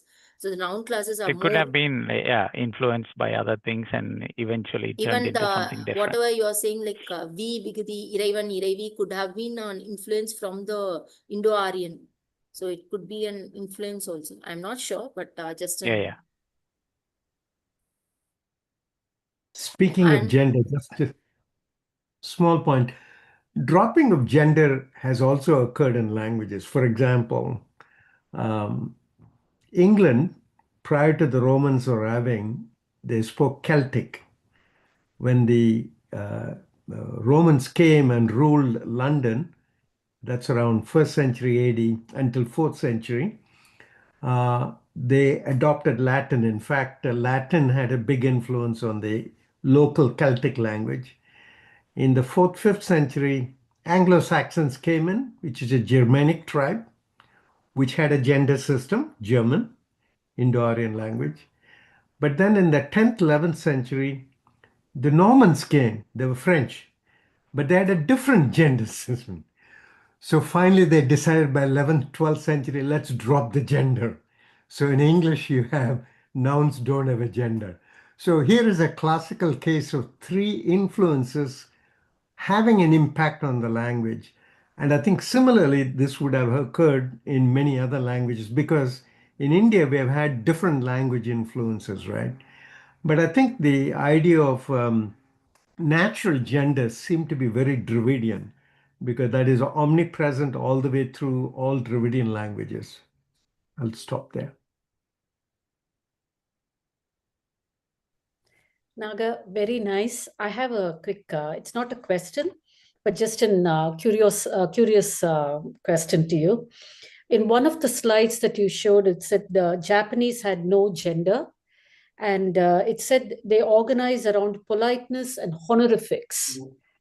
So could you give some examples just to explain what it is? If That is a big thing, and they have all the verbs, nouns, verbs, everything classified into different honorific layers. If I'm going to talk to a person who is younger than me, they will be using different words.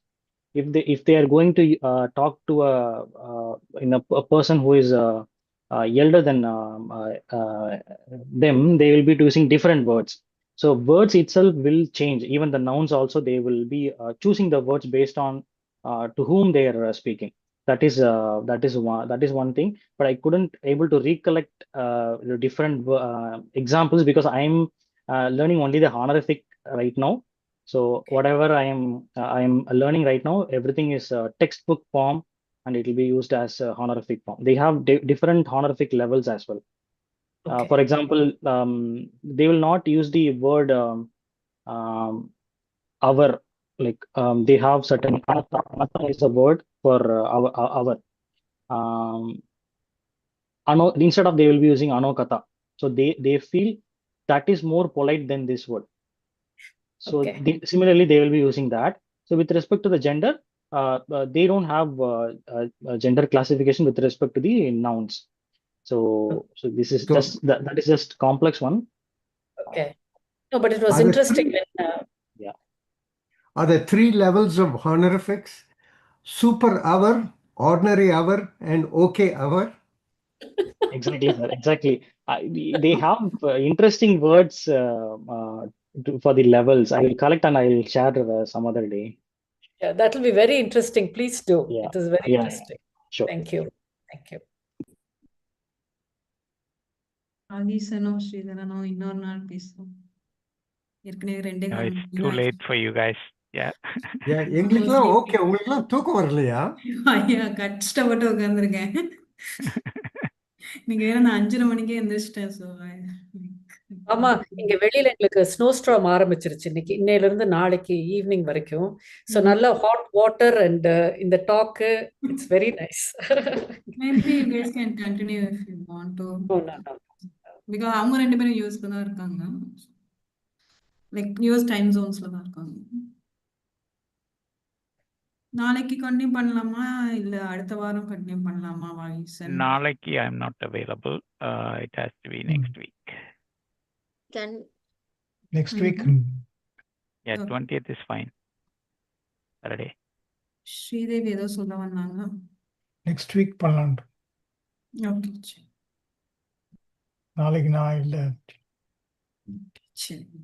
இல்ல அந்த அப்பாடா participle sorry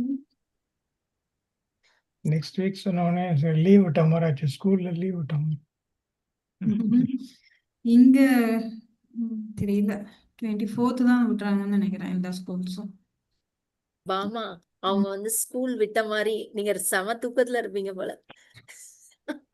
இல்ல நான் ஆக்சுவலா participle பத்தி சொன்னேன். ஆக்சுவலா அந்த எர்காட்டிவிட்டிலையும் வந்து she's mentioning about this participle, how this participle எச்சம் வினையச்சம் அததான் அவங்க சொல்ல வராங்க. அந்த பார்ட்டிசிபிள் வந்து எப்படி வந்து இட் சேஞ்ச் இன்டு ஸ்பிளிட் எர்காட்டிவிட்டி அப்படிங்கறத வந்து she is describing in chapter 3 ஆக்சுவலா. It is very interesting. If you want you can even read it again. So இந்த செய்து But விட்டு பார்த்தேன். also, I think I don't know about other languages, but Tamil particularly, the basic understanding or belief is that it's a verb-oriented language. That's why we associated everything towards the verb. Thinaipal, Ennidam, Kalam, mostly it's all with the verb. So even பெயர்ச்சொல் கூட வினையில இருந்து வந்ததா தான் இருக்கு. So say எப்படி சொல்றது, கந்தன் என்றது கொடுத்து ஒரு பெயர்ச்சொல் மாதிரி இருக்கலாம், ஆனா அது கந்துதல் அப்படி ஒரு வினை ரூட்ல இருந்து வந்ததா இருக்கலாம் என்றுதான் எல்லாரும் சொல்றாங்க. அதே மாதிரி நிறைய வினைச்சொல் ஓரியன்ட் பெயர்ச்சொல் இருக்கு. எனக்கு இப்போ உடனடியா வருது இல்லை. ஒரு பாட்டுக்காரன் சொல்லிச்சோன்னா பாட்டு பேஸ் பண்ணினவன் பாணன் பாடினவன் சொல்லிச்சோன்னா அந்த பாட்டு தான் இந்த ரூட். அண்ட் தென் அந்த பாட்டுன்ற ரூட்டில் நீங்க வேர்ப் டிரெக்ஷன்ல போயிருக்கல, தென் அதே தான்.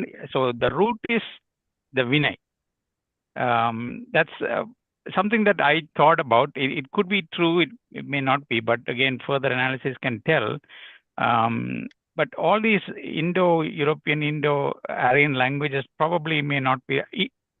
Maybe Aryan is also like that. I mean Sanskrit. No. I think yes sir. ஐயா நீங்க சொல்லுங்க. I think you are saying it நம்ம opposite. question and answer sessionல என்ன சொன்னாங்க, நான் ஒரு எக்ஸாம்பிள் எடுத்திருந்தேன். Dravidian language are noun centric ன்னு சொன்னாங்க இல்லைங்களா? Oh. Right. Yeah. No, she mentions it in the book also. Dravidian languages are noun centric, and in ergativity she explains Indo-Aryans are verb centric. Verb centric. Correct. That is why the Prakrits want to simplify the language, making the more verb complex Sanskrit to a less verb complex, and they are moving it into ergativity. That is what she's mentioning. So Dravidian languages are always noun centric. Indo-Aryans That's are my always classification. verb centric. No, that's my அதனால அவங்க classification. she also makes the argument. அதனால தான் இண்டோ-ஆரியன் லாங்குவேஜஸ்ல for example இங்கிலீஷில் the verb comes second, not last. Dravidian languagesல verb comes last அப்படின்றாங்க. I don't know if I want to really agree, but we'll dig more. At least from what I have read and the comments that she had made, I don't know if she has enough familiarity with the Dravidian languages. And I also had a little bit of thought along those lines because I had a very detailed question. அதை அப்படியே brush பண்ணிட்டாங்க. Non-centric அப்படின்னு she just brushed it off. ஞாபகம் இருக்குங்களா? முகம், மூஞ்சி, அந்த Right. There are so many words that அடுக்கடுக்கா போயினே இருக்கலாம். நான் கண்டுபிடிச்சது ஒரு 7-8 தான். அது இன்னும் கொஞ்சம் சர்ச் பண்ணீங்கன்னா ஒரு 20-30 வரும். Right. But anyway, But say நம்ம for அடுத்த example, முதியவர் என்று நாங்க சொன்னா it's a பெயர்ச்சொல், it's a noun, but the root is முதுமை, முது. That's vinay, aging. So there are so many examples. Like I could dig up more, but I found it very interesting. That probably it's a common feature, but if you try to differentiate the two, maybe you can go the other way as well. But Kumara Guruvaran has a question, I think. Actually நான் இப்போ தான் first time attend பண்ணுறேன். அதாவது நீ சொல்கிறது இப்படி வச்சுக்கலாம், அந்த உண்கிறது தான் அது வருது, உணவு ஊன் அப்படி வர மாதிரி அப்படி சொல்றீங்களா நீங்கள்? உணவு இந்த மாதிரி தான் எங்கட வேர்ச்சொல் அனாலிசிஸ்ல பாத்தீங்கன்னா முக்காவாசி வேர்ச்சொல் வினையில தான் ஆரம்பிக்கும். நட அப்படிங்கிறதா நடை, நடத்தல். நடராசா ஒரு பெயர்ச்சொல். அவர் நடனம் ஆடியவர் நடராசா. நடனத்துக்கு ராசா, நடனம் ஆடியவர் நடராசா. அதே அப்படியே திருப்பி சொல்லலாம். எப்படி? அதே திருப்பி சொல்லலாம் இல்லையா? உண்பது உணவு, அதிலிருந்து வந்தது உண் அப்படின்னு சொல்லலாம் இல்லைங்களா? இல்ல, உணவு என்று வந்ததே உண்பதால் அது உணவு, உண்ணப்படுவதால் அது உணவு. இல்ல, or can it be like இது வேற மாதிரி கூட இருக்கலாம்ல. அதாவது அந்த மார்ஃபீம்ஸும் வேற, சின்டாக்சஸ் வேற, அந்த இதுல அவங்க கூட சொல்லியிருக்கலாம். the origin of words வச்சு நம்ம இப்ப பேசிட்டு இருக்கோம். ஒரு வேர்டோட ஆரிஜின் வச்சு தானே இப்ப நம்ம சொல்லிட்டு இருக்கோம். ஒரு வேர்ட் வந்து எப்படி ஃபார்ம் ஆயிருக்கு. பட் ஷீ சேயிங் ஒரு சின்டாக்ஸ்ல வந்து இங்க வந்து நம்ம வந்து நவுன் சென்ட்ரிக்கா தான் இருப்போம் அப்படின்ட்டு. That is what she is mentioning in ergativity. Noun சென்ட்ரிக்னு அவங்க எதை சொல்றாங்க அப்படின்னா, the entire sentenceல will always be, preference will be, the agreement will always be to the subject அப்படிங்கிறாங்க. நவுனோட தான் அந்த அக்ரிமெண்ட் இருக்குங்கிறாங்க. So that is what she is mentioning in this chapter. But நம்ம இப்ப பேசிட்டு இருக்கிறது அந்த root வேர்ட்ஸோட origin. I think she is not much interested. நாங்க வினை பேஸ்டா வச்சிருக்கோம்னு சொல்லி சொன்னா நாங்க வினையோட everything agrees என்று கொண்டு போகலாம். இப்ப நடந்தான் என்றத அந்த ஆனோட அவன் என்று முன்னுக்கு வந்தா தான் அது சரி வரும். So we are a வினை paste.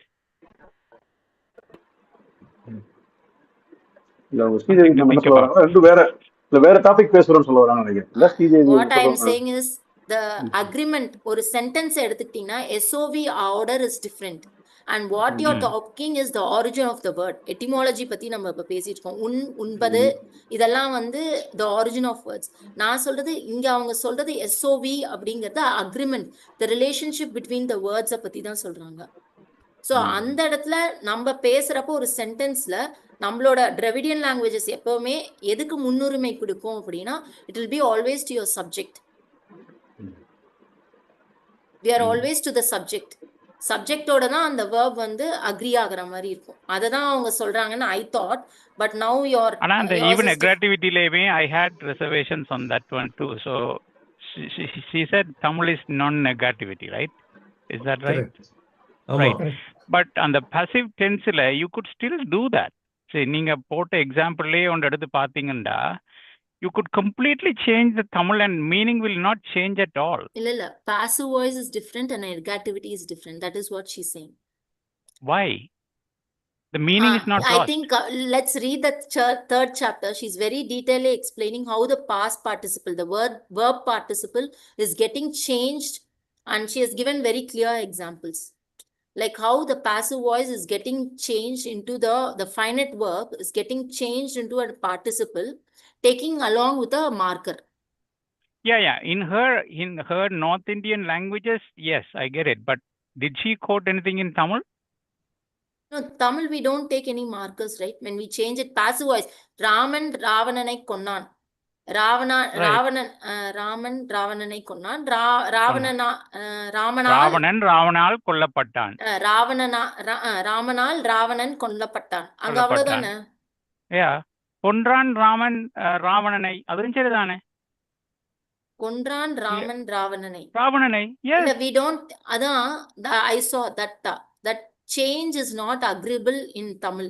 You can check it. அந்த word order வந்து அவ்வளவு flexible கிடையாது அப்படின்னு it is இல்ல இது given. வந்து No, it is Wilson not. சொல்ற It's மாதிரி வந்து flexible, but we தமிழோட don't use that in செய்யுள்ல அதுதான் முழுக்க இருக்கு. செய்யுள் பாட்டுல சங்க பாடல்லையோ அதுக்கு பிறகு வந்த ராமாயணத்திலேயோ அங்க போய் பார்த்தாலும் கம்ப்ளீட்லி ஆப்போசிட்டா தான் இருக்கு. ஆனா it இல்ல is still agreed as a proper grammar. கொன்றான் ராமன் ராவணனை. கம்பராமாயணத்துல maybe you could find it. Right but வந்து poetry நம்ம we can't take. காரணம் வந்து poetry has got a lot of flexibility. அவங்க வந்து வேர்ட் True, ஆர்டர்லாம் ஃபாலோ பண்ண மாட்டாங்க இல்லைங்களா? அது true, everybody true. Knows. poetry is a Yeah, very yeah. fluid. அங்கே போக முடியாது. we have to go to prose in order to try to understand these characteristics. நீங்கள் சொல்கிறது கரெக்டுமா? இது வந்து ஃபார் எக்ஸாம்பிள் இந்த எக்ஸாம்பிள் அவங்க கிட்ட கேட்டது was really the root word எடுத்துக்கின்னு நிறைய சொற்கள் கண்டுபிடிச்சோம். அவங்க சொன்னாங்க அது நவுன் சென்ட்ரிக் டிராவிடியன் லாங்குவேஜஸ் அப்படின்னு சொன்னாங்க. ஆனால் நம்ம கேள்வி வந்து நீங்கள் கேட்ட சொல்லுதான் வேர் ஐ மீன் ரூட் வேர்ட்லேருந்து நிறைய நம்ம சொற்கள் கொண்டு ஆக்கிறோம். அது எந்த மற்ற லாங்குவேஜஸில் இருக்கான்னு கேட்டோம். நீங்கள் சொல்கிறது அந்த ரூட்டே வேர்பு தான் அப்படின்னு சொல்கிறீங்க. அந்த topic she didn't go into. She didn't respond to that question at all. But when that's an open topic anyway. For example, we discussed this in நினைக்கிறேன். எனக்கு பழம் பிடிக்கும், right? There it is a dative, it is not considered ergative ன்னு சொன்னாங்க. I mean there are, you can see references to it. அங்க வந்து instead of it being nominative case, it's in dative case, but it's not ergative because it's a modification of the subject இல்லையா? நான் பழத்தை சாப்பிட்டேன், நான் பழம் சாப்பிட்டேன், ரெண்டும் கரெக்டாக தான். நம்ம இந்த காலத்து தமிழில் அது ரெண்டும் கரெக்டுன்னு தான் சொல்லுவோம். எது கரெக்டுன்னு தெரியுமா? எது கிராமட்டிக்கலி கரெக்ட்? பழத்தை சாப்பிட்டேன்னு தான் கரெக்டு. பழம் சாப்பிட்டேன்றது இட்ஸ் நாட் ராங். நம்ம பேச்சு வழக்கில் நம்ம உபயோகப்படுத்துவோம் இல்லையா? அதனால் லாங்குவேஜஸ் சேஞ்ச். இந்த going back to ergative, Toda language as well as this language that's spoken in the mountains has got elements of ergativity. இது வந்து we should explore this. அதனால தான் நான் வந்து one of the என்னுடைய இந்த talk when I gave it to the Tamil Research Association about 10 days ago, இந்த tribal லாங்குவேஜஸை நம்ம ஃபுல்லாக ஸ்டடி பண்ணியிருக்காங்க. ஆனால் அதை வந்து கம்பேரிட்டிவ் ஸ்டடி பண்ணல, இன்னும் நடக்கலை. அந்த டாபிக் எடுக்கணும்னு நினைக்கிறேன். somebody must take that topic up because some of these tribal languages still preserve some ancient Tamil characteristic நினைக்கிறேன். That is my hypothesis. காரணம் total languages அது இருக்கு. ஃபார் எக்ஸாம்பிள் நீங்கள் பேச போகிறீங்க இந்த aspirative, the certain ish sound, right? It's present in total language. தமிழில் இல்லை, ஆனால் அவங்க லாங்குவேஜில் இருக்குது. So there are features that there's a lot of research work yet to be done. Anyway, before Bama falls asleep, அவங்க வந்து மூணினே முன்னாடி போயினே இருக்கிறாங்க. ராக்கிங் சேர். என்ன டிசிஷன்? நீங்க தான் டிசிஷன் எடுக்கணுமா பாமா? நீங்க தான் கோஆர்டினேட்டர். இல்ல அடுத்த வாரம் பாத்துக்கலாம். அவங்க சரிங்க. இன்னும் தொடர்ந்து இதே திருப்பி இவங்க 3 பேரும் ஸ்லைட்ஸா ஷேர் பண்ணாங்கன்னா இதை தொடர்ந்துமே இன்னும் கேள்வி நினைக்கிறேன். ஸ்லைட்ஸ்ல போஸ்ட் பண்ணுங்க. நீங்க எல்லாரும் நிறைய வேலை பண்ணியிருக்கீங்க. You have done a lot of research. I bet all of you learned a lot more in preparation for this than you did before, இல்லைங்களா? That is the nature of teaching. That is the very nature of teaching. That's the advantage. And of course, I really was impressed with all of your work, but Sri was just extraordinarily impressive. அவங்க தான் ergativity queen பேர் வச்சிடலாம்னு நினைக்கிறேன். Actually, now Vagisan's question is again, you have to raise. So it is again, you have to go look back. What is it actually? இல்ல இந்த questions are very important because இந்த மாதிரி கேள்வி கேட்கும்போது தான் அதனுடைய refinement வரும் நமக்கு அண்டர்ஸ்டாண்டிங். அதனால கேள்வி கேட்கறது is actually a good habit. அது வந்து it's not a challenging because we're all equals in this platform. Nobody is a specialist. அப்படிதான் எடுத்துக்கணும். So one thing that I always, sorry to interrupt, sir. One thing I always keep in my mind is இந்த Orientalism புகாம இருக்க வேணும் எந்த ஒரு டாபிக்கை நாங்கள் analyse பண்ணிக்கல. So most of these definitions and all these structural elements that they have put around the scientific view of any domain that they do comes from the West. It never roots from the East. So if ergativity is something that they have analyzed in the Indo-Aryan languages and then tried to put that into Dravidian language, they will always have that lens.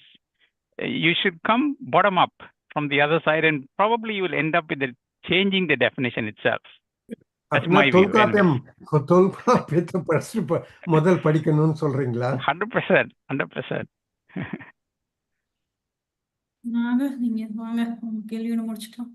இல்ல வாகிசன் சொன்னதுதான் நானும் ஆக்சுவலா வந்து ஒரு 2 to 3 days வந்து அந்த topic நான் படிச்சுட்டு இருந்தேன். இந்த வேர்ட் ஆர்டர் வந்து இந்த வேர்ட் ஆர்டர்ன்ற அந்த கான்செப்டே வந்து வெஸ்டர்ன்ல இருந்து வந்தது தான். நம்மள வந்து எஸ்ஓவி பேட்டர்ன்ல வந்து நம்மள வைக்கவே முடியாது தமிழ்ல வந்து. ஏன் சொல்றேன் அப்படின்னா, நான் வந்து ஜாப்பனீஸ் கூட வந்து நான் கம்பேர் பண்ணி நான் பார்த்துட்டு இருந்தேன். They have structure. அவங்களுக்கு வந்து வேர்ப் வந்து கடைசியில தான் வரணும். They have rule. They cannot use the verb in any other thing. Though they are also using the same as Dravidian. SOV-ல தான் விழுகிறாங்க as per the Western idea. But Japanese-க்கு வந்து they need to use the verb at the end. என்கிட்ட அது கொஞ்சம் slides கூட இருக்கு. நான் அதுல இருந்தா ஒரு பாயிண்ட் நான் இங்க சாட்ல போட்டிருக்கேன். நான் படிச்சும் பொழுது எனக்கு என்ன தெரிய வந்ததுன்னா, ergativity பத்தி எனக்கு தெரியல, நான் அதை பத்தி நிறைய படிக்க வேண்டியது இருக்கு. But with respect to the word order வந்து தமிழ் சான்ஸ்கிரிட்டோட கம்பேர் பண்ணல. But comparing to Japanese and Tamil வந்து மோர் ஃபிளெக்சிபிலிட்டியா இருக்கு. அண்ட் 6 லிஸ்ட் கொடுத்துருப்பாங்கல்ல ஸ்ரீதேவி, எஸ்ஓவி, விஓசி அப்படி விஓஎஸ் அப்படின்னு சொல்லிட்டு, அது எல்லாத்துலயுமே வந்து தமிழ் ஃபிட் ஆகும். And there is no written grammatical statement to Tamil இந்த மாதிரி தான் இருக்கணும் அப்படின்னு சொல்லிட்டு வந்து இல்லாத பொழுது வந்து அதை நம்மகிட்டே அந்த கிராமர் இல்லாத பொழுது நம்ம அதுல போயிட்டு வைக்கிறதுல எனக்கு ஒரு பிரச்சனை இருந்தது படிக்கும் பொழுது. சொல்லதிகாரம், பொருளதிகாரம், எழுத்ததிகாரம், அதில் எல்லாத்துலயும் இப்போ கடைசியில தொல்காப்பியத்துல இந்த எஸ்ஓவி ஆர்டரை பற்றி இல்லை. It's all about morphology. நம்ம இதுல வந்து வேர்பே தேவையில்லை, இது மரம் அவ்வளவுதான் முடிஞ்சது, கிடையாது. So you have to think a little. நீங்க சொல்றதுல நிறைய பாயிண்ட் இருக்குப்பா வஹீஸ், அத நீங்க ஆரம்பிச்சு வைங்க. சரி.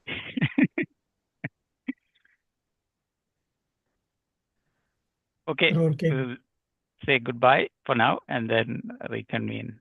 ஐயா நீங்க ஸ்ரீதரன் ஐயா சொல்லுவாரு. சொல்லுங்க. So I was doing some research with this topic. It was completely brand new for this. So எங்க சர்ச் பண்ணாலும் இந்த இந்தோ ஆரியன், டிராவிடியன் இதே டெர்மினாலஜியா போட்டு வந்துகிட்டே இருந்தது, தலைவலியா இருந்தது. So I just said that just be neutral. So when I asked the AI, it started doing neutral, completely neutral. So that then 4,500 years ago, what was the language? Then see, we can openly ask so many things to that, and then we can just come to an understanding where this. Then actually, it is telling really you don't want this. What is that? Indo-European terminology, that terminology, this terminology. If you remove all this, only then the neutral things you can take. For example, most of our mind is all North India means okay, these 2 languages. No. after reading this book, you see that so many are there. In Nevar is there, Nepal is there, this language is there, that language is there, hundreds of languages there. So Adumari, my suggestion would be like take one topic and then discuss like this for 2 hours.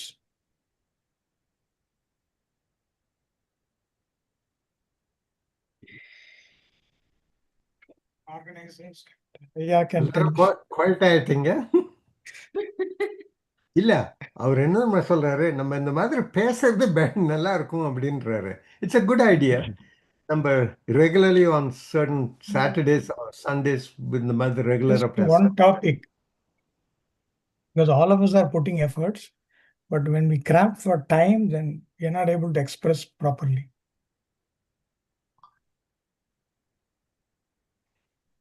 Thank you for doing That's my this together. I suggestion. mean, this is definitely revealing a lot. I'm learning a lot, and together, I think we can definitely move forward much farther. Sridevi என்ன சொல்லணும்னு சொன்னாங்க, கை தூக்கி இருந்தாங்க. இல்ல வினைமுற்று அப்படிங்கிற டாபிக்ல வந்து I think we can search for this SOV pattern. வினைமுற்று, ஏன்னா இட் சேஸ் தட் வினைமுற்று வந்து எண்ட்ல வர மாதிரி தான் போட்டிருக்கு. But let's search for it, like எப்படி வரும் அப்படின்ட்டு. Okay, yeah, thanks. Yeah Bama, you can close it. Thanks. It snows. Thank you everyone. We'll meet. இடையில ஒரு குட்டி தூக்கம் போட்டாங்கன்னு நினைக்கிறேன். யார், நானாங்கய்யா? இல்ல. இல்ல. ஆனா என்னால கவனிக்க முடியல, அது உண்மைதான். என்னால கவனிக்க முடியல. Like we'll meet again next week. Vagisan and Sridharan, you have all the time. அது கூட சேர்ந்து நீங்களும் ஸ்லைட்ஸை முன்னாடியே கொடுத்துட்டீங்கன்னா, anyway you have been prepared, right? நீங்க 5 பேருமே ஸ்லைட்ஸை கொடுத்துட்டீங்கன்னா நம்ம இன்னும் நிறைய கேள்விகளோட வரலாம்னு நினைக்கிறேன். டிஸ்கஷன் செஷன் இன்னும் கொஞ்சம் எலாபரேட்டா வச்சுக்கலாம். இன்னைக்கு யூஸ் பண்ண ஸ்லைட்ஸை போஸ்ட் பண்ணிடுங்க, இட் வில் பி ஹெல்ப்ஃபுல். அவங்களும் ஸ்ரீதரன் ஐயாவும் வாகிசனும் ஏற்கனவே தயாரிப்பாங்கல்ல, அதையும் I have it. பகிர்ந்துட்டாங்கன்னா வந்து நல்லா இருக்கும். சரிங்க, அடுத்த வாரம். Okay. Well, Thank you. It's very good.